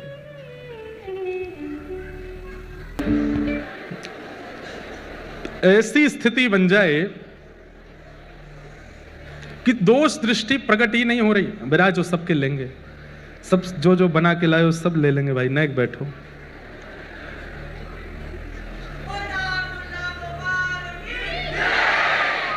यम प्रव्रजन्तमनुपेतुमपेत कृत्यम द्वैपायनो विरह कातरया जुहाव पुत्रेति तन्मयतया तरवोऽभिनेदु तं सर्वभूत हृदयं मुनिमानतोऽस्मि। कल हम लोगों ने भागवत जी का मंगलाचरण सुना। तत्पश्चात 88,000 सौनकादि ऋषि बैठे हैं और सूत जी महाराज से उन्होंने 6 प्रश्न किए हैं। और ये 6 प्रश्न कौन कौन से हैं, ध्यान से सुनना। किम श्रेय शास्त्र सारः का स्वावतार प्रयोजनम किम कर्म के अवतारश्च धर्मः कम शरणं गतः। सबसे पहला कि भगवान के अवतार का श्रेय माने क्रेडिट किसको जाता है। भक्तों के लिए आते हैं ठाकुर जी, राक्षसों के लिए आते हैं, किसके लिए आते हैं, किम श्रेय। फिर हमारे हिंदू वैदिक सनातन धर्म में इतने सारे शास्त्र हैं, इनका सार क्या है। दूसरा प्रश्न, स्व अवतार प्रयोजनम, भगवान के अवतार का प्रयोजन क्या है। ठाकुर जी धर्म संस्थापनार्थाय संभवामि युगे युगे, धर्म की स्थापना करने आते हैं, परंतु कई विषय और कई लीलाओं से कई लोगों के मन में प्रश्न चिन्ह प्रकट हो जाता है। तो इसका स्पष्टीकरण करें कि भगवान के अवतार का प्रयोजन क्या है। किम कर्म, भगवान के कर्म क्या हैं, के अवतारश्च, भगवान के अवतार कितने हैं, और अंतिम प्रश्न धर्म कम शरणम गतः। इन्हीं 6 प्रश्नों में अब कथा चलेगी। ये 6 प्रश्न मूल आधार हैं, इन्हीं के उत्तरों में ही पूरी कथा का क्रम चलेगा। भगवान के अवतार का श्रेय किसको जाता है। तो वाल्मीकि रामायण में एक प्रसंग आता है कि जब विभीषण शरणागति हुई, विभीषण को लंका से निकाल दिया रावण ने, और जब विभीषण राम जी की शरण में आया तो राम जी ने शरणागति करने से पूर्व एक बार अपनी वानर सेना से पूछा कि मुझे क्या करना चाहिए, इसको स्वीकार करूं कि नहीं। तो मुखियाओं को बैठाया, जामवंत जी बैठे थे, सुग्रीव बैठे हैं, हनुमान जी बैठे, सबको बैठा करके पूछा कि ये शत्रु का भाई आया है, इसको स्वीकार करें कि नहीं। तो कईयों ने तो ठाकुर जी से कहा, ठाकुर जी आपका स्वभाव अस्वीकार का तो है नहीं, शरण गहे प्रभु ताही ना त्यागा। शरण में आने वाला विश्वद्रोही क्यों ना हो, ठाकुर जी उसको भी स्वीकार करते हैं। कितना बड़ा गुण है ठाकुर जी का। और हम लोग कैसे हैं, हमें जो अच्छा नहीं लगता वो अवगुण भी यदि किसी में आ जाता है तो वो अपना पुत्र भी हो, अपनी पत्नी भी हो, अपने पति भी हो, अपने पिता माता भी, तो भी हम त्याग कर देते हैं। और ठाकुर जी कैसे हैं कि विश्वद्रोह भी अगर उसके अंदर हो तो भी वो ठाकुर जी की शरणागति अगर पवित्र होकर के कर ले, ठाकुर जी उसको स्वीकार कर लेते हैं। इसीलिए तो वो ठाकुर जी और हम मानव हैं। उनके अंदर स्वीकारता है और हमारे अंदर विषयों की स्वीकारता है और दोष देख करके लोगों का त्याग है। इसका मतलब यह नहीं है कि आप विषयी भोगी लोगों का त्याग ना करो। सूरदास जी की एक पंक्ति है, उसमें सूरदास जी आपको त्यागने के लिए नहीं कह रहे, पर मन से त्यागने को कहते हैं। तजोरे मन हरि विमुखन को संग, मन से त्याग करो। कई बार कई संबंध ऐसे होते हैं जिनका हम शरीर से त्याग नहीं कर सकते, पर मन में उनको स्थान मत दो। मन में योग्य नहीं है आने लायक, इतना तो कर सकते हैं। तो जब विभीषण जी आए तो भगवान ने सबसे पूछा, तो सुग्रीव ने मना किया कि प्रभु शत्रु का भाई है, इसको स्वीकार नहीं करना चाहिए। तो सुग्रीव की बात पर कई वानरों ने बल दिया कि नहीं, सुग्रीव सही कह रहे हैं नाथ, हम इतने आगे तक आ चुके हैं, अब लंका पहुंचने की देर और सीता जी को बस प्राप्त करने की देर है, और ऐसी स्थिति में विभीषण को स्वीकार करना कहीं ऐसा ना हो कि कोई विघ्न आ जाए, मत स्वीकार करो। सबकी बात सुन करके ठाकुर जी ने कहा ठीक है, उठ करके गए और विभीषण को हृदय से लगाया, तिलक कर दिया, स्वीकार कर लिया। तो ये बात सुग्रीव को अच्छी नहीं लगी और कहते हैं कि सुग्रीव ने उस समय मन बना लिया और मन में सोचने लगा, अब ये अकेले सीता जी को ले आवे, मैं तो इनका साथ नहीं दूंगा। जब हमारी बात माननी नहीं थी तो पूछा क्यों? तो ठाकुर जी तो मन की बात जानते हैं। तुरंत सुग्रीव को बुला करके भगवान बोले, क्या सोच रहे हो मन में? सुग्रीव बोले, नहीं कुछ नहीं। बोले, तुम क्या बोलते हो, हमको पता नहीं। लेकिन सुग्रीव, हम तुमको एक बात स्पष्ट कर दें। बोले, क्या? तुम्हें क्या लगता है हम रावण से युद्ध करने के लिए यहां आए हैं? जितनी देर में लक्ष्मण जी अपनी पलक झपकाते हैं ना, इससे भी कम समय में वैकुंठ में बैठे बैठे रावण का वध कर सकता हूं मैं। और वध तो बाद की बात, अगर मैं ना चाहूं तो रावण का जन्म ही नहीं होगा। मैं चाहता हूं, इसीलिए सब हो रहा है। तो ये मत सोचो कि तुम्हारा संग मिलेगा, वानर सेना मिलेगी, तुम लोग आओगे तो ही रावण मरेगा। ये सब तो लीला तुम लोगों को सुख देने के लिए कर रहा हूं। मेरी इच्छा हो जाए तो रावण का जन्म ही नहीं होगा। इसलिए तुम ये विचार मत करो कि मैं अकेले सीता जी को, अब भी तुम सब तो, महाभारत के प्रसंग में भी यही आता है कि अर्जुन को अपने गांडीव धनुष का बहुत अभिमान हो गया। तो उस समय बर्बरीक, जिन्हें हम लोग आज कलिकाल में श्री खाटू श्याम जी के रूप में पूजते हैं, जब उन्होंने ये उद्घोषणा कर दी कि महाभारत युद्ध का सबसे बड़ा योद्धा कौन, तो भीम अपनी छाती चौड़ा के खड़े हो गए, मेरा नाम बोलेंगे। युधिष्ठिर बोले, नाम तो मेरा ही बोला जाएगा। अर्जुन ने अपना धनुष आगे कर दिया कि ये दिखेगा तो ये मेरी तरफ बोलेंगे।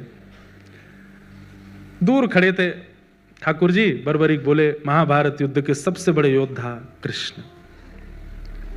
तो उस समय परिहास करने लगे पांडव और हंसते हुए बोले, बर्बरीक, जिसने शस्त्र भी नहीं उठाया पूरे महाभारत में, तुम कह रहे हो सबसे बड़ा योद्धा वो, जिन्होंने केवल भोजन पानी किया है, शयन किया है और थोड़ा बहुत रथ चलाया, तुम कह रहे हो सबसे बड़े योद्धा वो? हमें लगता है तुम्हें दिखाई नहीं दिया। बोले, इसीलिए तो कह रहा हूं सबसे बड़े योद्धा वो जिन्होंने बिना शस्त्र की पूरी सेना मार दी।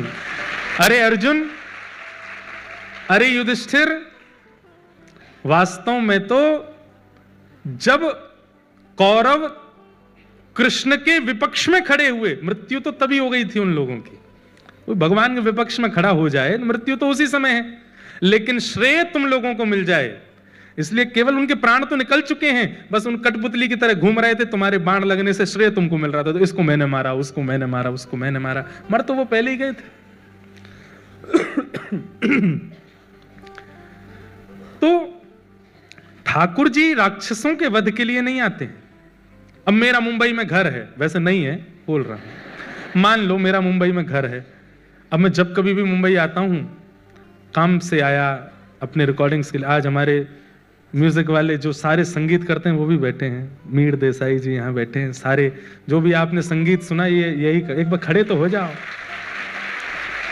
और हमारे सिद्धार्थ जी भी बैठे हैं।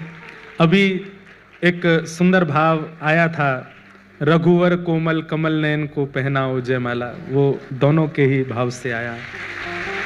हमारे ये आज नवदीप जी भी यहाँ बैठे हैं, मेरो मन वृंदावन में अटक्यो, वो भजन इन्होंने ही लिखा है। मोहित जी भी आए हैं, मोहित जी आए, कहाँ हैं? अच्छा, उनकी बहन आई हैं। तो ये सब आज हमारे संगीत के सब हमारे मित्रगण भी आए हैं, सब जो बंबई में, सारे संगीत बंबई में ही होता है, आप लोगों को पता भी नहीं चलती, हम रात में आके गा के चले जाते हैं। तो आता तो रहता हूं मैं। अब मान लीजिए कि मैं आया तो अपने काम से, लेकिन मैंने सोचा कि घर बंद पड़ा है, थोड़ा साफ सफाई कर चलें।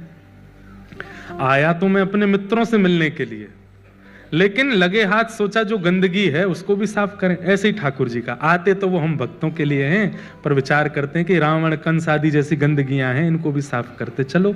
उनके लिए ठाकुर जी आते हैं, ये विशेष बात नहीं है, उन्हीं के लिए ठाकुर जी नहीं आते। एक प्रसंग सुनाए। एक बार नारद जी महाराज भगवान की दिनचर्या देखने के लिए गए, भागवत जी में प्रसंग आता है। और नारद जी जब ठाकुर जी की दिनचर्या देखने के लिए गए तो सुबह सुबह पहुंचे। सब लोग देखो, इधर देखो, ध्यान से सुनो, बहुत अच्छा प्रसंग है। सुबह सुबह नारद जी पहुंचे तो ठाकुर जी कहीं जा रहे थे, नारद जी आ रहे थे। तो नारद जी ने कहा, ठाकुर जी प्रणाम, दंडवत, साष्टांग किया, बैठो बैठो आता हूं। ठाकुर जी चले गए। नारद जी अंदर गए तो लक्ष्मी जी ने बैठाया, आसन दिया, आइए विराजिए, कुछ भोजन प्रसाद बाल भोग करेंगे, नाश्ता पूछा। नारद जी बोले नहीं सब ठीक है। ये ठाकुर जी कहाँ गए सुबह सुबह? तो लक्ष्मी जी बोली ये रोज जाते हैं, सुबह उठते ही चले जाते हैं। कहाँ जाते हैं ये मुझे नहीं पता, सुबह उठते ही स्नान ध्यान करके चले जाते हैं। तो नारद जी हमारे जो हैं, जैसे हमारी जीवन के स्क्रिप्ट राइटर ठाकुर जी हैं, ऐसे ठाकुर जी की लीला के स्क्रिप्ट राइटर नारद जी हैं। कई बार कई लीलाएं तो नारद जी की वजह से होती है ठाकुर जी के जीवन में।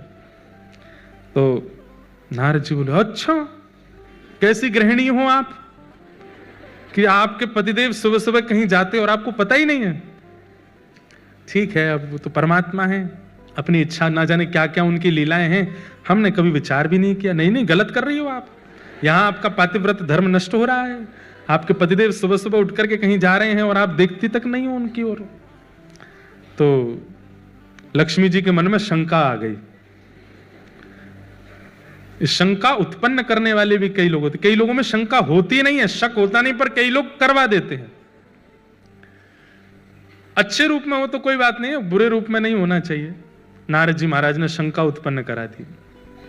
बोले क्या करूं मैं, आप बताओ। बोले कुछ नहीं, कल जब सुबह जाएं तो पीछे पीछे जाना, आप देखना कहां जाते हैं और थोड़ा पता तो लगाओ, बाकी आगे का हम देख लेंगे सब क्या करना है। तो सुबह सुबह ठाकुर जी उठ करके स्नान ध्यान करके नित्य के भांति निकले। पीछे पीछे लक्ष्मी जी छुप छुप के जा रही हैं, देखूं कहां जाते हैं। तभी वैकुंठ में कहीं जाकर के ठाकुर जी एक द्वार जैसा था उसके अंदर प्रवेश कर गए। भीतर से द्वार बंद कर लिया। लक्ष्मी जी बाहर तक देख आई, लौट करके आई। नारद जी से बोला मैंने देख लिया, कहाँ गए? बोले कहाँ गए? बोले यहाँ से ऐसे ऐसे जाके इधर उधर जाके वहां एक द्वार है, उसके अंदर प्रवेश कर गए। जय हो दिगंबरा। हमारे नासिक दत्त धाम के पूज्य गुरुजी पधारे हैं, बहुत बहुत प्रणाम, अभिनंदन। तो क्या बता रहा था मैं? तो एक द्वार में प्रवेश कर गए। तो लक्ष्मी जी ने आकर के नारद जी को बताया, बोले कि एक द्वार के भीतर प्रवेश कर गए थे। वो द्वार के अंदर क्या है? बोले हमने उसके आगे नहीं देखा, अपने इतना ही देखा। बोले कैसी पत्नी हो आप, केवल मार्ग देख के आगे? अरे भीतर तो देखना था क्या है। बोले आपने कहा था आगे का आप संभाल लोगे, आप ही देखो। तो लक्ष्मी जी नारद जी दोनों गए और वो जो द्वार जहां था उसके पास ही एक पेड़ के पीछे छुप के खड़े हो गए। ठाकुर जी 2-2.5 घंटा लगा करके बढ़िया प्रेम से, और भीतर से निकले बड़े हंसते हुए, प्रसन्न मुद्रा, बिल्कुल जैसे बस नृत्य करने की देर है, इतनी प्रसन्न मुद्रा में ठाकुर जी निकले और निकलते हुए चले गए। नारद जी बोले इतने प्रसन्न आपसे मिलके हुए कभी? तो लक्ष्मी जी बोली नहीं प्रसन्न तो रहते हैं, आप ऐसा क्यों कह रहे हैं? बोले नहीं देख रहे हो ये प्रसन्नता कुछ और है। लक्ष्मी जी बोली आप ऐसे नहीं कहो, चलो ना भीतर देखते हैं क्या है। ठाकुर जी जब चले गए वहां से तो नारद जी लक्ष्मी जी के साथ उस द्वार के भीतर प्रवेश किए।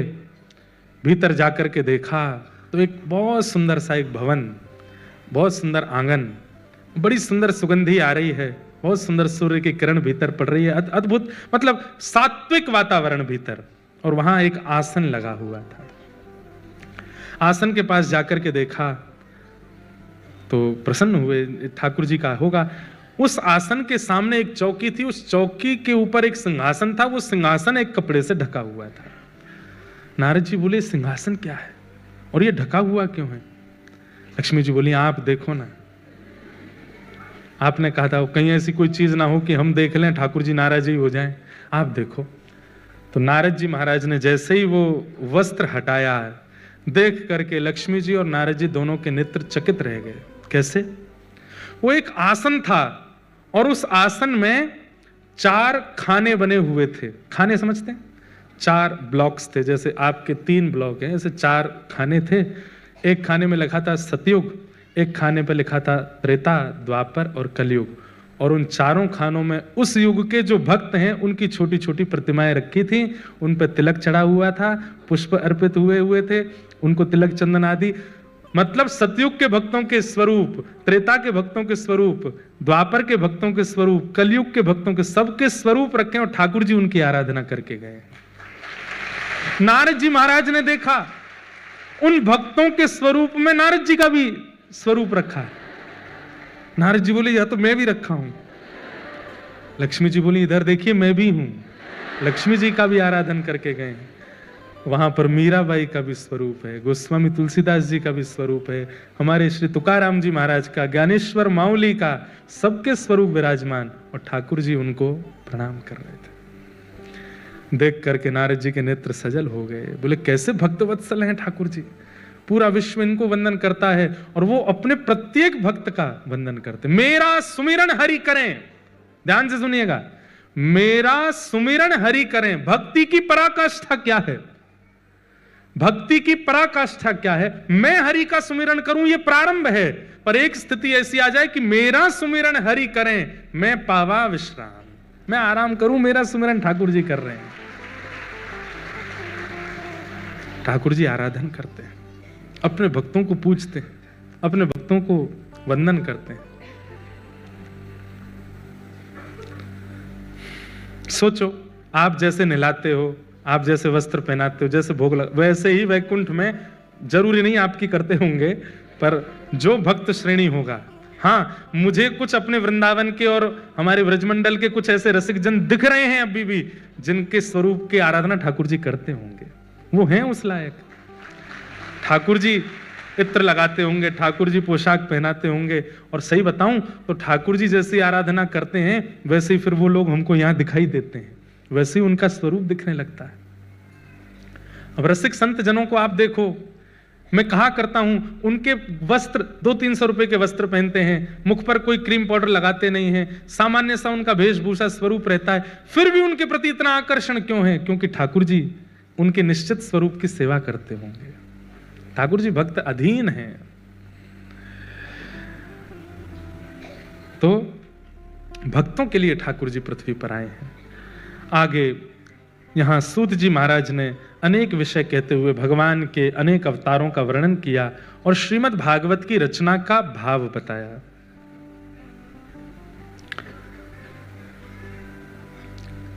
इदं भागवतं नाम पुराणं ब्रह्म संहितं उत्तम श्लोक चरितं चकार भगवान ऋषि। वेद व्यास जी महाराज ने भागवत की रचना की। क्यों रचना की? मानव कल्याण के लिए रचना की। आदि आदि विषय बहुत विस्तृत रूप से बताया गया।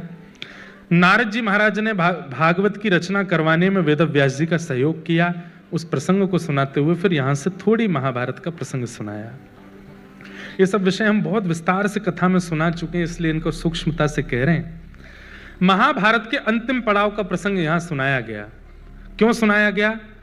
सूत जी महाराज से 88,000 सौनकादि ऋषियों ने पूछा कि महाराज, परीक्षित को सुखदेव जी ने कथा क्यों सुनाई, और हमने सुना परीक्षित को 7 दिन में मरने का श्राप लगा था, तो कृपा कर उसका विस्तार हमें बताओ। तब यहां थोड़ा महाभारत का प्रसंग सुनाया गया। यदा मृधे कौरव संजयानाम वीरेस्वथो वीर गतिम गतेषु ब्रकोदरा विग्ध गदा विमर्श भृगनुरुदंडे धृतराष्ट्र पुत्रे। महाभारत का अंतिम प्रसंग चल रहा था और उसी समय भीम ने दुर्योधन की जंघा पर प्रहार करके पांडवों को जिता दिया और कौरव हार गए। तब गुरुपुत्र अश्वत्थामा ने आकर के दुर्योधन से पूछा कि क्या करना चाहिए। बहुत ध्यान से सुनिएगा। तो दुर्योधन कहता है अगर हम हस्तिनापुर की गद्दी पर नहीं बैठे तो ये भी नहीं बैठने चाहिए, इसका पूरा ध्यान रखो। बंधुओं, ये महाभारत में जितने भी कैरेक्टर हैं ना, ये सारे कैरेक्टर आज भी हैं मेरे और आपके अंदर। सत्य बात है, हम सब महाभारत के एक योद्धा हैं, बस ये पता करना है कि हम अर्जुन हैं कि दुर्योधन हैं। दुर्योधन का स्वभाव क्या है?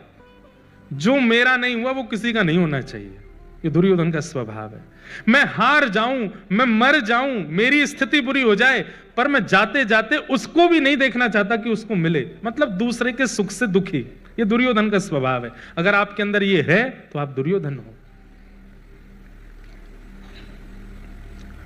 धृतराष्ट्र कौन है?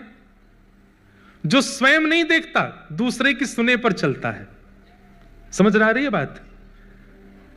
आप इन लोगों को सामान्य भाषा में कहते हैं कान के कच्चे। सुनो, वो तुम्हारे बारे में ऐसे ऐसे कह रहा था, वो तो ऐसा है, वो तो, और आपने विश्वास मान भी लिया। अगर आप इस प्रवृत्ति के हो तो आप दुर्योधन हो, आप धृतराष्ट्र हो। गांधारी कौन है? आंख तो है पर ये नहीं देख रहे तो मैं क्यों देखूं? अपनी आंख पे पट्टी बांध ली। मतलब उसकी स्थिति तो है कि वो परिस्थिति को देख सकती है, परख सकती है, लेकिन आलस्य इतना ज्यादा है कि जब यही नहीं हिल रहे हैं तो हम क्यों हिलें? आलस्य, जिसके कारण गांधारी। सब लोग ध्यान से सुनिए। शकुनी कौन है? खुद दुर्बल है, खुद निर्बल है, लेकिन दूसरों में तिल्ली लगाते ही रहेगा। तुम ऐसा करो, तुम ये कर सकते हो, तुम ये तुमसे होगा। और जब पूरी महाभारत हो जाए तो बैठे बैठे देख रहे सब खत्म, सर्वनाश करवा दिया। और सर्वनाश कराने के बाद में कुछ सोचना चाहिए था ना तुमको। हम तो कहेंगे ही कि करो, नहीं करना तुमको देखना चाहिए। ये तो रहे कौरव। अब आ जाओ पांडवों की तरफ। पांडव कौन है? हमें अपने जीवन की महाभारत में कौरव नहीं बनना है, पांडव बनना है। क्यों? क्योंकि पांडवों का संग ठाकुर जी करते हैं, पांडवों का साथ ठाकुर जी देते हैं। सबसे पहला नाम युधिष्ठिर। युधिष्ठिर का स्वभाव क्या है? धर्म, इसलिए उसका नाम धर्मराज युधिष्ठिर है। धर्म है उसका स्वरूप। अगर कोई अधर्म है और उस अधर्म में फायदा ज्यादा है तो भी वो नहीं करेगा। है तो अधर्म ही, नहीं करूंगा मैं। धर्म और अधर्म की परिभाषा समझना बहुत मुश्किल है बंधुओं, इसलिए सत्संग नित्य किया करो। आप अपनी जॉब करो, पैसे कमाओ, दुनिया भर का जो करते हो मुंबई में सब करो, पर मेरी मान करके 20 मिनट रोज सत्संग को दिया करो, नित्य दिया करो। क्योंकि सत्संग ही आपकी विवेक बुद्धि जागृत करता है, और विवेक बुद्धि से ही धर्म का पता चलता है कि क्या धर्म है, क्या अधर्म है। तो धर्म का जो पालन करे वो युधिष्ठिर। भले ही अधर्म में करोड़ों का मुनाफा हो रहा है, लेकिन फिर भी नहीं करूंगा, धर्म करूंगा। हम कथा करते हैं, ऐसा चेहरा हो गया है हमारा कि हमको भी एडवर्टाइजमेंट करने के लिए बोलते हैं कई लोग, इसका कर दो, उसका कर दो, आप कह दोगे तो हमारे फ्लैट बिक जाएंगे, आप कह दोगे तो यूं हो जाएगा। कई लोग तो प्रलोभन दे देते हैं कि हम आपको इतना देंगे, ये कर दो। मन में भाव आता नहीं, इसके लिए वाणी नहीं है, इसके लिए स्वरूप नहीं है, इसके लिए बुद्धि विवेक नहीं है। बुद्धि विवेक कथा कह के कहने के लिए, कथा कह के दक्षिणा हम ले लेंगे, पर हाँ धार्मिक प्रचार कर देंगे, किसी महाराज जी के मंदिर का प्रचार कर देंगे, किसी की सामूहिक विवाह हो रहे हैं कन्याओं के, उसका प्रचार कर देंगे, गौशाला का प्रचार कर देंगे, वहां दान पुण्य कर, पर किसी के व्यापार का प्रचार और तुम उसके लिए करोड़ दो और मैं स्वीकार करूं, ये अधर्म। ये एक बात बताई मैंने, ऐसे अनेक बातें होती हैं जहां आप धर्म और अधर्म का आकलन करके अपने जीवन के निर्णय लेते हैं, वही युधिष्ठिर है। दूसरा नाम आता है भीम। भीम का स्वरूप क्या है? बल। भीम बलवान है। बल का मतलब शारीरिक बल नहीं होता, बल का मतलब हर प्रकार का बल, बौद्धिक बल, शारीरिक बल, धन का बल, कॉन्टैक्ट्स का बल। मेरे बहुत कॉन्टैक्ट हैं, मेरे बहुत जानकारियां हैं, मेरी बहुत पहचाने हैं, सबका बल। पर सबका बल होते हुए भी उस बल का दुरुपयोग ना करने वाला वो भीम है। कई लोग होते हैं वो बल का दुरुपयोग करते हैं, चाहे वो धन का हो, चाहे वो शरीर का हो, बुद्धि का हो, उसका दुरुपयोग करते हैं। बल का दुरुपयोग ना करने वाला भीम। तीसरा आता है अर्जुन। अर्जुन कौन है? मन। मन तो है पर मन में दया है, इसलिए कृष्ण उसके सारथी बनते हैं। महाभारत युद्ध निश्चित हुआ, दुर्योधन भी गया भगवान के पास, अर्जुन भी गया भगवान के पास। दुर्योधन ने जाकर के कहा आप हमारे पक्ष में आ जाओ महाभारत युद्ध में। अर्जुन से पूछा, अर्जुन बोला हम भी आपको ही चाहते हैं, पर आपकी इच्छा हो तो आप आ जाओ। तो भगवान बोले देखो तुम दोनों के पास मेरा जाने का मन है, पर मैं एक निर्णय लेता हूं। क्या? एक तरफ मेरी सेना, एक तरफ अकेला मैं, और मैं बिना शस्त्र अस्त्र के आऊंगा, खाली हाथ, निहत्था। अब तुम दोनों चूज करो क्या चाहिए। दुर्योधन बोला मुझे सेना चाहिए। एक तरफ है क्वालिटी और एक तरफ है क्वांटिटी। हम लोग भी क्वांटिटी की तरफ भागते हैं, क्वालिटी की तरफ नहीं। दुर्योधन सेना लेकर के चला गया और अर्जुन के पक्ष में आ गए भगवान। तो जब दुर्योधन चला गया तो भगवान कहते हैं, ए पागल, तूने सेना क्यों नहीं मांगी? वैसे ही तुम्हारी सेना इतनी कमजोर, और वो वहां पर भीष्म पितामह हैं, वहां पर द्रोणाचार्य हैं, वहां पर कृपाचार्य हैं, वहां पर इतने बड़े बड़े योद्धा हैं, उनको सेना की आवश्यकता नहीं थी। मैं चला जाता, निहत्था खड़ा रहता वहां पर, तू लपक करके पहले सेना मांग लेता। नहीं मांगा तूने, अब वो मांग के चला गया। अब तेरी तरफ अकेला मैं आऊंगा, वो भी बिना अस्त्र शस्त्र के। तो अर्जुन कहता है, बहुत सुंदर बात लगती है मुझे ये एक भक्ति का सिद्धांत, यहां बैठे हर व्यक्ति का यही सिद्धांत होना चाहिए। क्या? अर्जुन कहता है, हे नाथ, मैं आपको मांगने नहीं आया था और ना मैं आपसे मांगने आया था। आप मुझे कुछ दो ये भी मेरी इच्छा नहीं थी, और आप मेरे पास आओ ये भी मेरी इच्छा नहीं थी। भगवान बोले तो फिर क्यों आया? अर्जुन अपना हाथ भगवान के हाथ में देके कहता, खुद को देने आया था, खुद को अर्पित करने आया था।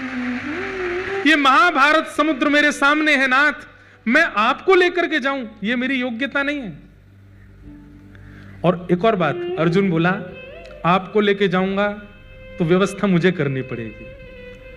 क्या खाओगे, कब खाओगे, कहां सोओगे? 8 बार तो भोजन करते हो आप, अष्टयाम सेवा होती ठाकुर जी की। मैं आपको लेकर के जाऊं तो सारी जिम्मेवारी मेरी बनेगी। आप कहोगे गर्म पानी ला के दो, आप कहोगे ये करो वो करो, आप मेरे मेहमान हो जाओगे। आपकी मेहमान नवाजी मेरे बस की बात नहीं है। तो मैं आपको मांगने नहीं आया था, आपसे मांगने नहीं आया था, मैं तो अर्पित करने आया हूं खुद को कि नाथ ये समुद्र है महाभारत का मेरे सामने, अब आप देखो, आप जानो, आपका काम जाने। मेरे मरने में अगर सफलता हो तो मार देना, बचाने में हो तो बचा लेना, आप देखो। बस इस बात ने महाभारत का युद्ध जिता दिया अर्जुन को। आप देख लो क्या करना है। ठाकुर जी ने मन में एक बार तो विचार, पहले तो भावुक हो गए ठाकुर जी, अर्जुन को हृदय से लगा, वाह अर्जुन अब तू देख महाभारत युद्ध, तू देखना। बस एक बात का याद रखना, क्या? मैं कहूं तो दिन, मैं कहूं तो रात, मैं कहूं तो चल, मैं कहूं तो बैठ, मारा गिरधर लाल थारो नचायो नाचू, यही करना। बोला हाँ ठीक है। भगवान ने परीक्षा ली, सबको कथा पता है। एक समय आया बीच मैदान में, रथ रुक गया अर्जुन का, घोड़े प्यासे हैं, चिंगाड़ रहे थे घोड़े, और सामने से बाणों की बौछार, आगे नहीं बढ़ रहा है रथ। अर्जुन घबरा करके बोला नाथ अब क्या करें? बोले तुम्हारे घोड़े प्यासे हैं, पानी पिलाओ। बोले बीच युद्ध मैदान में कैसे पिलाऊं? बोले उतर करके गांडीव धनुष से पृथ्वी में गड्ढा करो, पानी का स्रोत निकालो, घोड़ों को पानी पिलाओ। एक बाण में ही निकल आएगा क्या पानी? कितने फीट नीचे पानी है, कब तक गड्ढा करना पड़ेगा, तब जाके जल का स्रोत निकलेगा। घोड़ों को पिलाना, वापस घोड़ों को ये असंभव जैसी बात थी। भगवान परीक्षा ले रहे थे अर्जुन की। अर्जुन नीचे उतरो, पानी का स्रोत निकालो, घोड़ों को पानी पिलाओ, वापस घोड़ों को रथ में लगाओ, पीछे बैठ जाओ। लेकिन अर्जुन ने दूसरी बार विचार नहीं किया, तुरंत उतर गया। और जबकि आप सब जानते हैं कि महाभारत युद्ध में सब लोगों के बाण पर एक ही नाम होता था कि अर्जुन, ये मरना चाहिए। सामने समूह खड़ा है बाण तान करके, और अर्जुन उस समय उतर जाता है। जब अर्जुन उतर रहा था ना, तब ठाकुर जी के नेत्र सजल हो रहे थे। जब अर्जुन तस्कर से बाण निकाल के पृथ्वी में गड्ढा कर रहा था, ठाकुर जी भावुक हो रहे थे, कितना विश्वास है इसको मेरे पर, ये जानते हुए भी कि सामने वाले छन्नी बना देंगे इसको। उतर गया नीचे। पूरी प्रक्रिया हुई, घोड़ों को पानी पिला करके वापस रथ में लगा दिया। तब अर्जुन सोचता है मैं मरा क्यों नहीं अभी तक, मुझे किसी ने मारा क्यों नहीं। और जैसे ही उसने कौरव पक्ष की ओर देखा तो सब धनुष बाण ताने खड़े हैं, लेकिन चला कोई नहीं रहा है। और सबकी दृष्टि देखी तो सब अर्जुन के रथ के ऊपर की ओर देख रहे थे। तो अर्जुन ने कहा ये रथ के ऊपर देख रहे हैं, मैं भी तो देखूं। जैसे ही मुड़ करके देखा, ठाकुर जी मदन मोहन बन के खड़े थे। इतना सुंदर रूप बना करके खड़े हो गए कि सब ठाकुर जी को देखते रह गए, भूल गए कि अर्जुन को मारना है। मदन मोहन यानी कि कामदेव को भी जो मोहित कर ले, इतना सुंदर रूप धारण कर लिया ठाकुर जी ने कि भूल गए कौरव कि हमको मारना है अर्जुन को। और अर्जुन को इशारा किया जल्दी बैठ। अर्जुन लौट करके आया, आके बैठ गया, तुरंत सामान्य हो गए। सब कौरव आंख मीटते रह गए, बोले ये सब क्या हुआ, हमने मारा क्यों नहीं। बोले हम तो इनके रूप को देखते रह गए। तुमने क्यों नहीं मारा। बोले मैं तो ओष्ठों की मुस्कान पे ही बावड़ा हो गया था। तूने क्यों नहीं मारा। बोले मैं तो आंखों की मटकाहट देख रहा था। तूने क्यों नहीं मारा। बोले आहा कैसी जुल्फें इनकी, मैं तो उसी में ही रम रहा था। ये ऐसे योद्धा हैं जो अपने स्वरूप से मार देते हैं सैनिकों को। तो महाभारत में अर्जुन बनो, युधिष्ठिर बनो, भीम बनो, तब इस संसार रूपी महाभारत के तुम पांडव हो और कृष्ण आपके सारथी बनेंगे।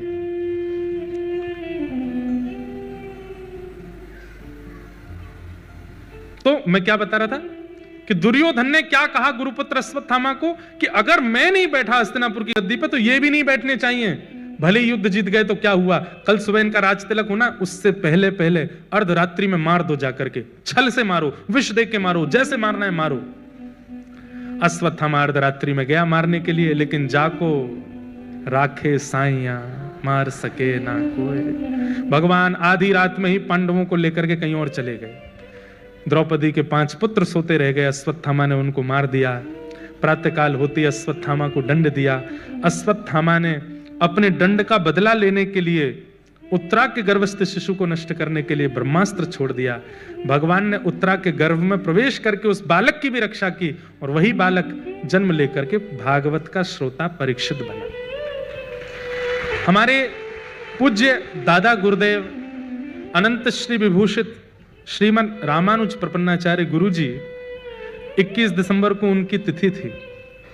29वां वैकुंठ उत्सव था।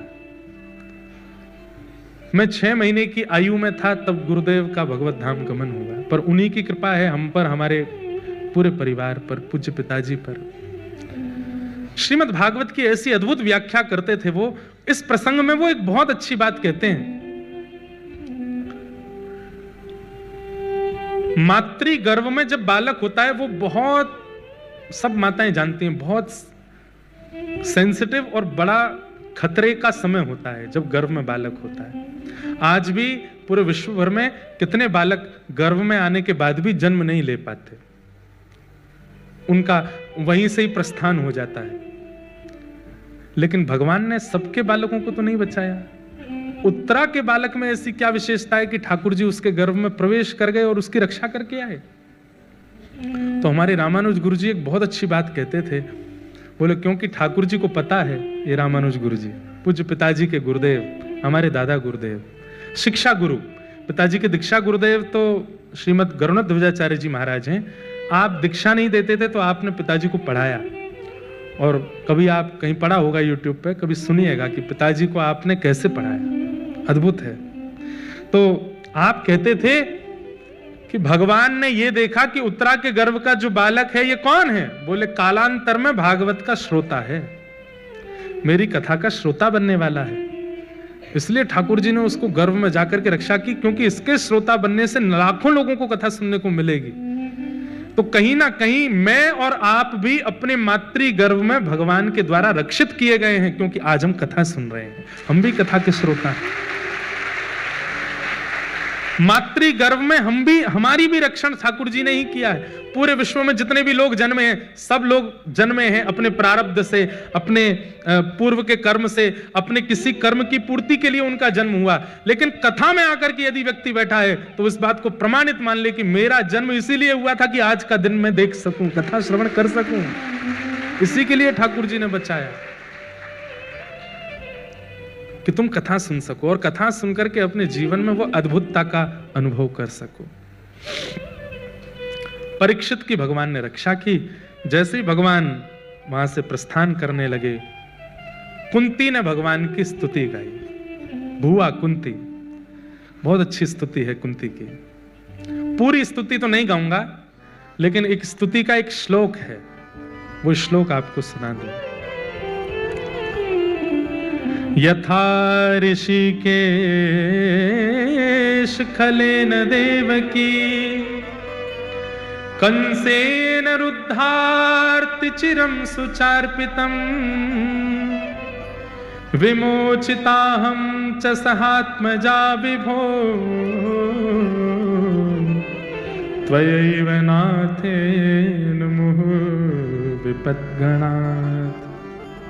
बहुत अच्छी बात। कुंती को तो सब जानते हैं, ज्यादा इनका प्रस्तुतिकरण तो देना आवश्यक नहीं। पांडवों की माता जी, भगवान की भुआ कुंती, भुआ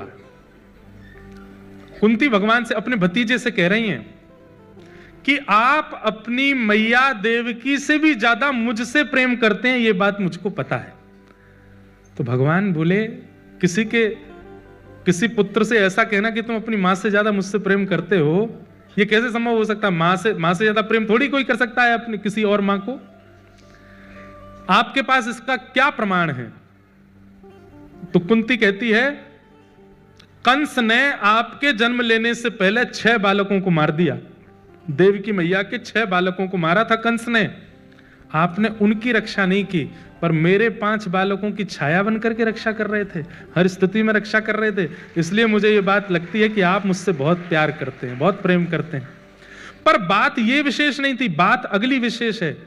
अगली बात में कुंती क्या कहती है? आप मुझसे बहुत प्रेम करते हैं तो मुझे पता है, पर मेरी भी सुन लीजिए। बोले क्या? त्वयैव नाथेन मुहुर्विपद्गणात्। मेरे पुत्र खड़े, मेरा पूरा परिवार खड़ा है, सर्वस्व खड़ा है, सबके सामने कह रही हूं, त्वयैव नाथेन, इस संसार में मेरा कोई भी नहीं है, ना ये पुत्र मेरे हैं ना परिवार, केवल आप मेरे हो, केवल आप मेरे हो।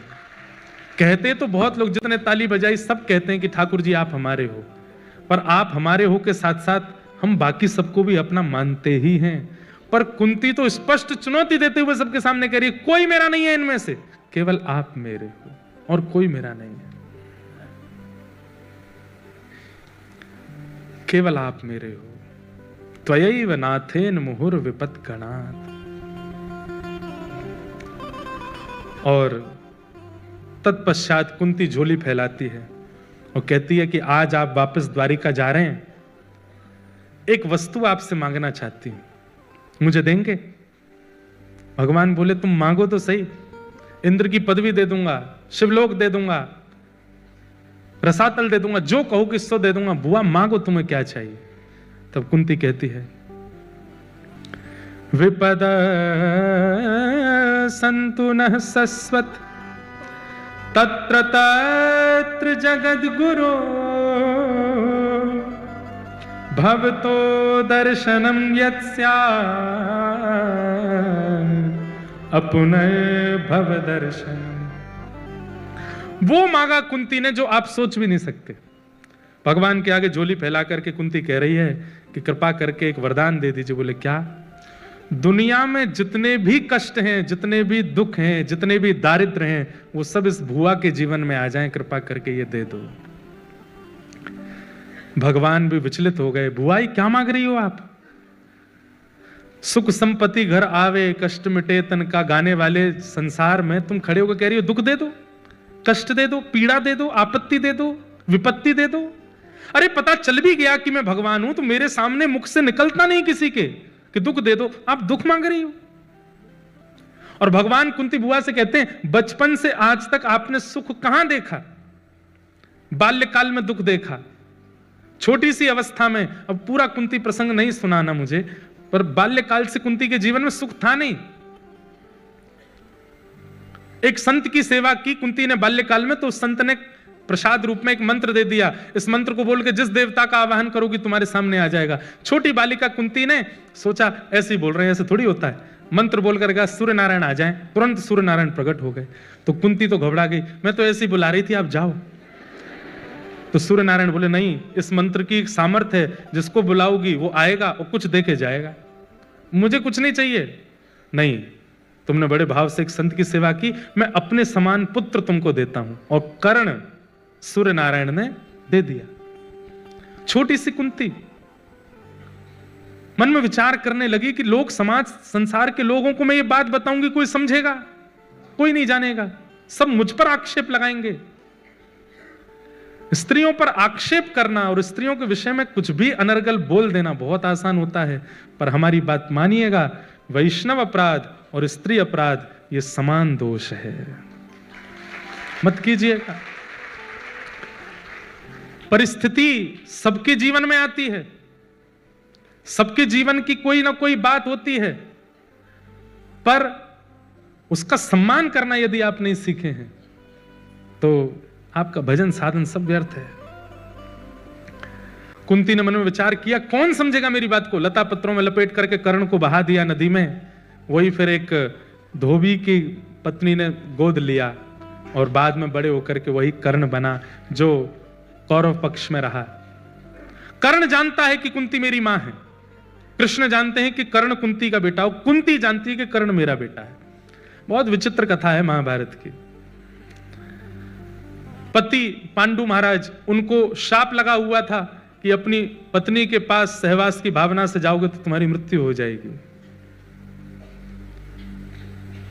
बच्चे 5 देवताओं की कृपा से जन्मे, इन्हें भी बचपन से दुखी देखना पड़ा। पांडु महाराज की मृत्यु के बाद कौरवों ने शासन अपने वश में कर लिया, इनको वन में छोड़ दिया। वन में मारे मारे बच्चे बच्चे फिरते रहे जैसे तैसे। महाभारत युद्ध हुआ। सब कुछ करने के बाद भुआ, ध्यान से सुनिए सब लोग, बचपन से लेकर के अब तक की स्थिति पूरी दिखा दी भगवान ने। मुझे पूरी स्थिति में भुआ ये बताओ, तुम सुखी कब थी? कभी भी नहीं।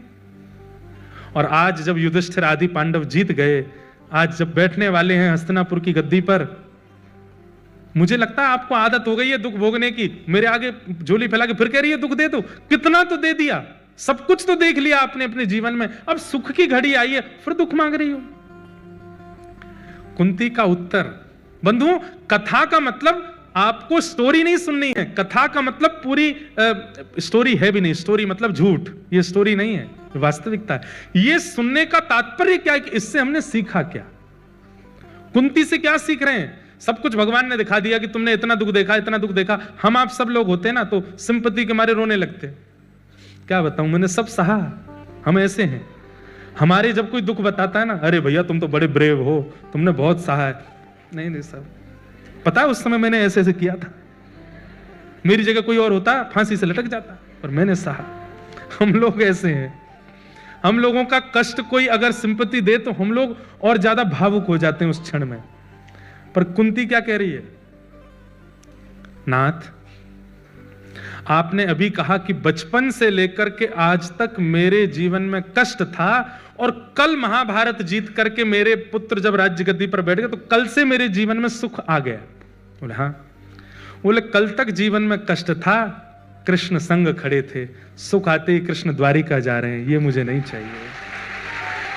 आप छोड़ करके जा रहे हैं हमें। आज वनवास मिला था हम लोगों को, आप हमारे साथ रहते थे, कभी भोजन पाने आते थे, कभी हमारे साथ खेलने आते थे, कभी बात करने आते थे। पांडु महाराज के साथ जो कुछ भी हुआ, पांडवों के साथ जो कुछ भी हुआ, महाभारत का युद्ध हुआ, सब स्थिति में आप खड़े थे हमारे साथ। और जब आज हम जीत गए, ये सोने का मुकुट जब युधिष्ठिर के माथे पर विराजमान हो गया है, उसके माथे पर स्वर्ण मुकुट विराजित होते ही अगली बात में क्या सुनती हूं कि कृष्ण आज्ञा मांग रहे हैं कि अब मैं द्वारिका जाऊं। मतलब हमें सुख दे करके आप जा रहे हो, ऐसा सुख मुझे नहीं चाहिए। सुख नहीं चाहिए, दुख नहीं चाहिए, आप चाहिए। और आप यदि दुख में रहते हो तो हमें दुख चाहिए, आप चाहिए।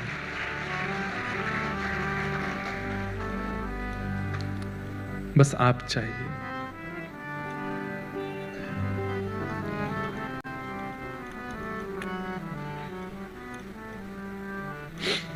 कुंती ने भगवान की स्तुति गाई। ये जीवन समर्पित चरण में तुम्हारे, तुम ही मेरे सर्वस्व, तुम ही प्राण प्यारे। ये जीवन समर्पित चरण में तुम्हारे,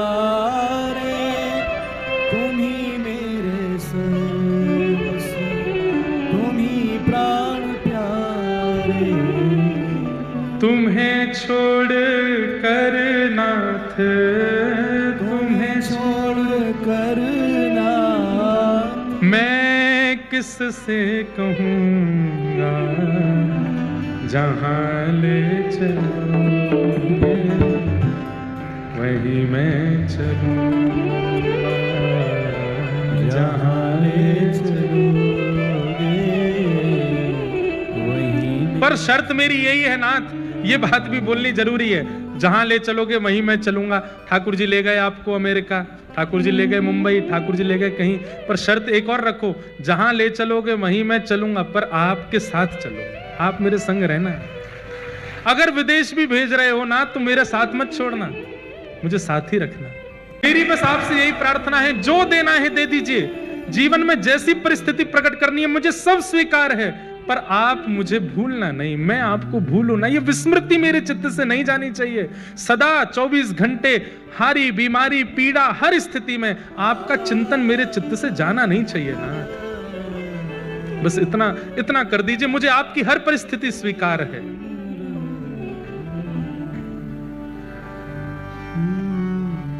कह रही कि मुझे कष्ट दो, दुख दो, दारिद्र दो, पर क्योंकि कष्ट दुख दारिद्र जब थे तब आप बहुत पास थे नाथ।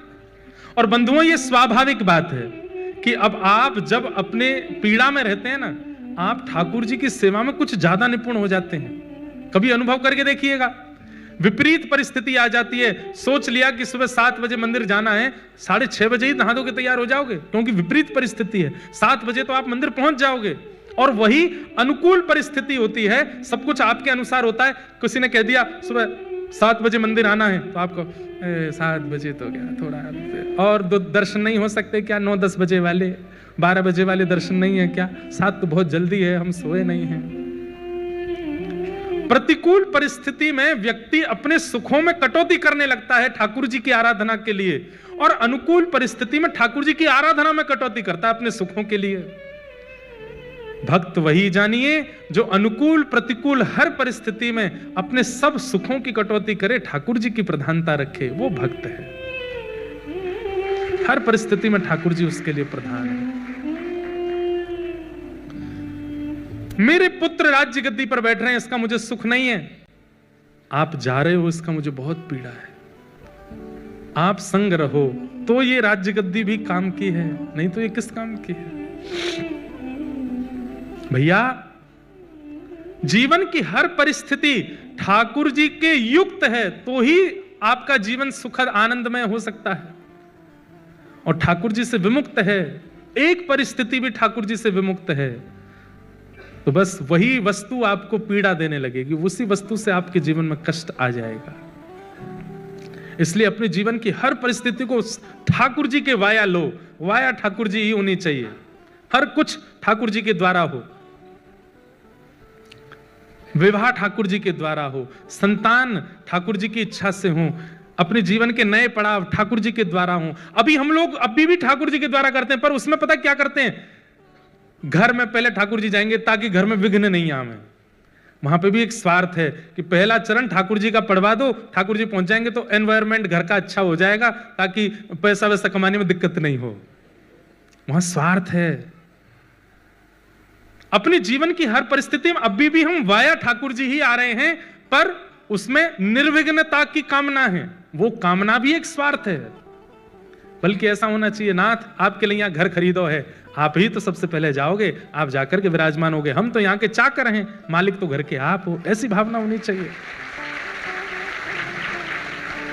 गाड़ी खरीदी है, उसमें गणेश जी या ठाकुर जी विराजमान है, वो इसलिए ही विराजमान है कि एक्सीडेंट वगैरह नहीं हो, इसका ध्यान रखना। बेचारे सबसे ज्यादा धूप उन्हीं को लगती है, वो सामने डैशबोर्ड पर बैठे रहते हैं। सब भावों में ठाकुर जी के वाया जाना है, पर उसमें कोई कामना नहीं है, बल्कि ठाकुर जी की प्रधानता हो, ठाकुर जी की योग्यता हो। कुंती ने भगवान की स्तुति गाई, भगवान स्तुति सुनकर के राजी हुए। जैसे ही आगे बढ़ने लगे तो भीष्म पितामह रुदन करने लगे और युधिष्ठिर रुदन करने लगे। तब भगवान पांडवों को लेकर के पितामह भीष्म के पास गए। भीष्म पितामह, बंधुओं, ये भीष्म पितामह की स्तुति है भागवत में। जो व्यक्ति भीष्म पितामह की स्तुति नित्य गावे, ये बात निश्चित है कि उसके प्राण निकलते समय, प्राण तो सबके निकलने हैं, अंतिम श्वास निकलेगी उससे एक क्षण पहले ठाकुर जी आ जाएंगे। ये भीष्म पितामह की स्तुति का फल है। पितामह भीष्म बाणों की सैया पर पड़े हैं, रोम रोम में बाण लगा है, और उस स्थिति में अपनी मृत्यु को सावधान करके खड़ा किया है, मेरे ऊपर मत आना। बंधुओं, मृत्यु अधीन हो जाती है वैष्णवों के। बस उस मृत्यु की इच्छा सजग कर ले। मैं हर कथा में लगभग कहता हूं कि हर वैष्णव को अपनी मृत्यु निश्चित कर लेनी चाहिए। कैसे निश्चित? प्राण सबके जाने हैं, ये हम सबको पता है, पर उसका निश्चितकरण कर लो, कैसे जाने चाहिए। हम पंढरपुर में हूं, पांडुरंग भगवान का दर्शन कर रहे हूं, पांडुरंग भगवान का दर्शन करके और वहां पर राम कृष्ण हरि कीर्तन करें, उसके बाद चंद्रभागा जी में डुबकी लगावें, और जैसे ही चंद्रभागा जी के तट पर आकर के बैठे हैं, वैष्णवों का दर्शन होता रहे, और उसी समय एक दिव्य तेज पुंज दिखाई दे और पांडुरंग भगवान को देखते देखते हमारे प्राण चले जाएं। ऐसी भावना। अब ये तो एक सामान्य मैंने बताई, पर आज ही करना है। आज 25 दिसंबर का होमवर्क है आपका। ये बात कथा के बाहर कह दूंगा तो अब सगुन मानी जाएगी, कथा में कहूंगा तो ये सबसे बड़ा सगुन माना जाएगा। आज रात में सोचिएगा क्या कि प्राण कैसे निकले मेरे। डरना नहीं, विचलित मत होना, बिल्कुल भयभीत नहीं, यहीं से निर्भीक हो जाओगे आप।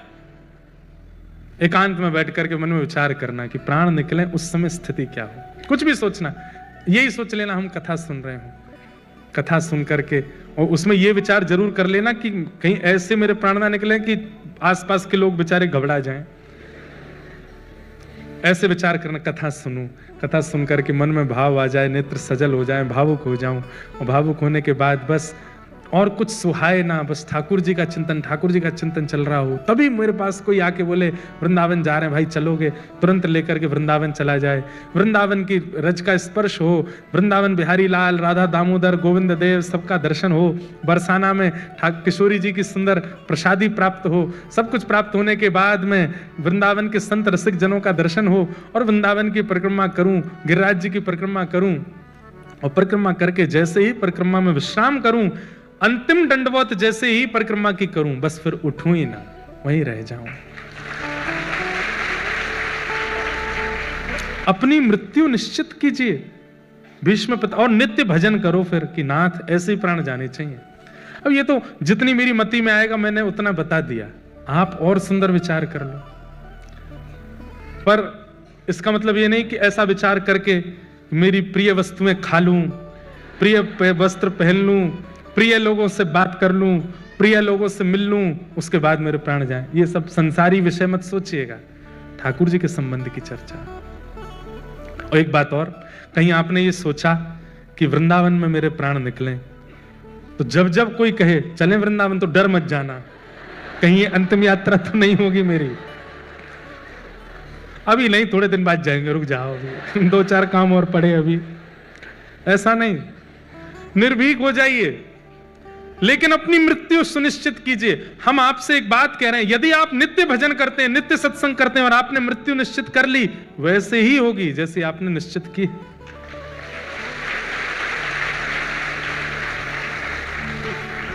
हमने अनेक महापुरुषों के विषय में सुना है, अपने घर के भी कुछ महापुरुषों के बारे को देखा है। हमारे पूज्य नाना जी, पंडित श्री कृष्णलाल शास्त्री जी, जिनकी कृपा से हम व्यासपीठ पर बैठे, ऐसे पूज्य पिताजी, नाना जी, गुरुदेव भगवान, एक नाना जी की कृपा। अपनी मृत्यु से पूर्व एक रात्रि पूर्व अपने घर के लोगों को बोल रहे थे कि जब मेरे प्राण चले जाएं तो 2-4 काम तुमको जरूर करने। बोले क्या? मैंने आज तक जिन शालिग्राम भगवान की सेवा की, उन शालिग्राम भगवान का तुम लोगों को तो सूतक लग जाएगा मेरे प्राण जाएंगे, तो बाहर के पंडित जी के हाथ में शालिग्राम भगवान देके उनसे कहना वो अभिषेक करें मेरे मुख के ऊपर, ताकि शालिग्राम जी का जल मेरे कंठ में चला जाए। सुनो बात तो सुनो पूरी। कई लोग तो यूं ही बैठे रहते हैं, कुछ बोले तो हम बजावें। सुनो पहले। और वृंदावन की सुनिए, इससे प्रेरणा लीजिए। वृंदावन की रज, बरसाना की रज, नंदगांव की रज, गोवर्धन की रज, सब ब्रजमंडल की रज, यमुना जी की रज ले आना, और कुछ संतों के नाम बताए, उनकी रज मंगवा लेना। और जब मेरा शरीर छूट जाए, मेरे सर्वांगीण शरीर पर यमुना जल मिलाकर के उस रज का लेपन कर देना। तीसरा बताया, रोना नहीं, गोपी गीत का पाठ करना। मेरे स्वरूप के आसपास बैठ करके, मैंने ही किया था गोपी गीत का पाठ, तो मुझे बताया गया जब मैं पहुंचा नाना जी के विश्राम उस परिस्थिति में। हम देवते हैं, हमको तो सूतक लगेगा नहीं। तो फिर मामा जी आदि ने कहा, नाना जी कह के गए थे कि गोपी गीत का पाठ कल रात में ही बता के गए थे, तो लाला तू गोपी गीत। तो मैं उस समय जैसा गोपी गीत आज तक हुआ नहीं, कि एक गोपी के श्रृंगार में हमारे नाना जी सामने व्रजरज में सिर से नख तक लिपे हुए, और जैसे मानो एक गोपी व्याकुल होकर के, शिथिल होकर के गा रही है। और जब मैंने अंतिम श्लोक गाया गोपी गीत का, और गोपी गीत के अंतिम श्लोक के बाद जो आता है, तासाम आविर्भूत सौरी स्मयमाय मुखाम्बुज पीतांबर धर श्रग्वी साक्षान मनमथ मनमथ। ये श्लोक में ऐसा कहते हैं कि ठाकुर जी अंतर ध्यान हो गए थे, गोपियों ने गोपी गीत गाया, तो गोपी गीत पूर्ण होते ही पीतांबरी पहन के ठाकुर जी आए। इतने में ही कोई वैष्णव आए हमारे यहाँ, जब कोई प्राण चले जाते हैं तो लोग बाग उनको सौल उड़ाते हैं, कपड़ा। एक वैष्णव आए, गिरिराज जी की पीतांबरी ला करके उसी समय पिताजी नाना जी को धारण कराई। सब कुछ ऐसा जैसा उन्होंने विचार किया था एक रात्रि पहले, चिंतन ये बताया उन्होंने एक रात्रि पहले होगा, पर चिंतन उनके वर्षों का होगा। और जब यात्रा निकले तो कीर्तन करते हुए सब जाएं। राम नाम सत्य है तो बोलते ही हैं, पर उनका भाव था कि मधुर संकीर्तन हो, उत्ताल कीर्तन हो, सब नृत्य करते हुए लेकर के जाना। सब भावना थी उनकी। और उस दिन सब कुछ योग्य बनता चला गया। रज भी अब रात्रि में 11 बजे बोले हैं कि रज मंगाना, अगले दिन जगह जगह से लोग आ रहे हैं कि हमको तो पिताजी ने फोन करके 2 दिन पहले ही बोल दिया था कि वहां की रज की लाला मुझे इच्छा है रही है, अब मैं बूढ़ा हो गया हूं, मुझ पे जाए ना जाए तो जा धाम में जाना होगा, बाकी रज रोज लगा ले करूंगा। तो इस भाव से रज लेकर के लोग उसी दिन पहुंचे जिस दिन उनके प्राण गए। तो इच्छा मृत्यु प्राप्त होती है वैष्णव को, बस वो चिंतन कर ले, अब करो, अब समय है। और इसमें डरने की कोई बात नहीं। आप वैष्णव हैं, आप तिलक लगाते हैं, आप सेवा करते हैं, आप नाम जप करते हैं, कथा सुनते हैं, इच्छा मृत्यु आपको रखनी चाहिए, मेरे प्राण ऐसे जाएं।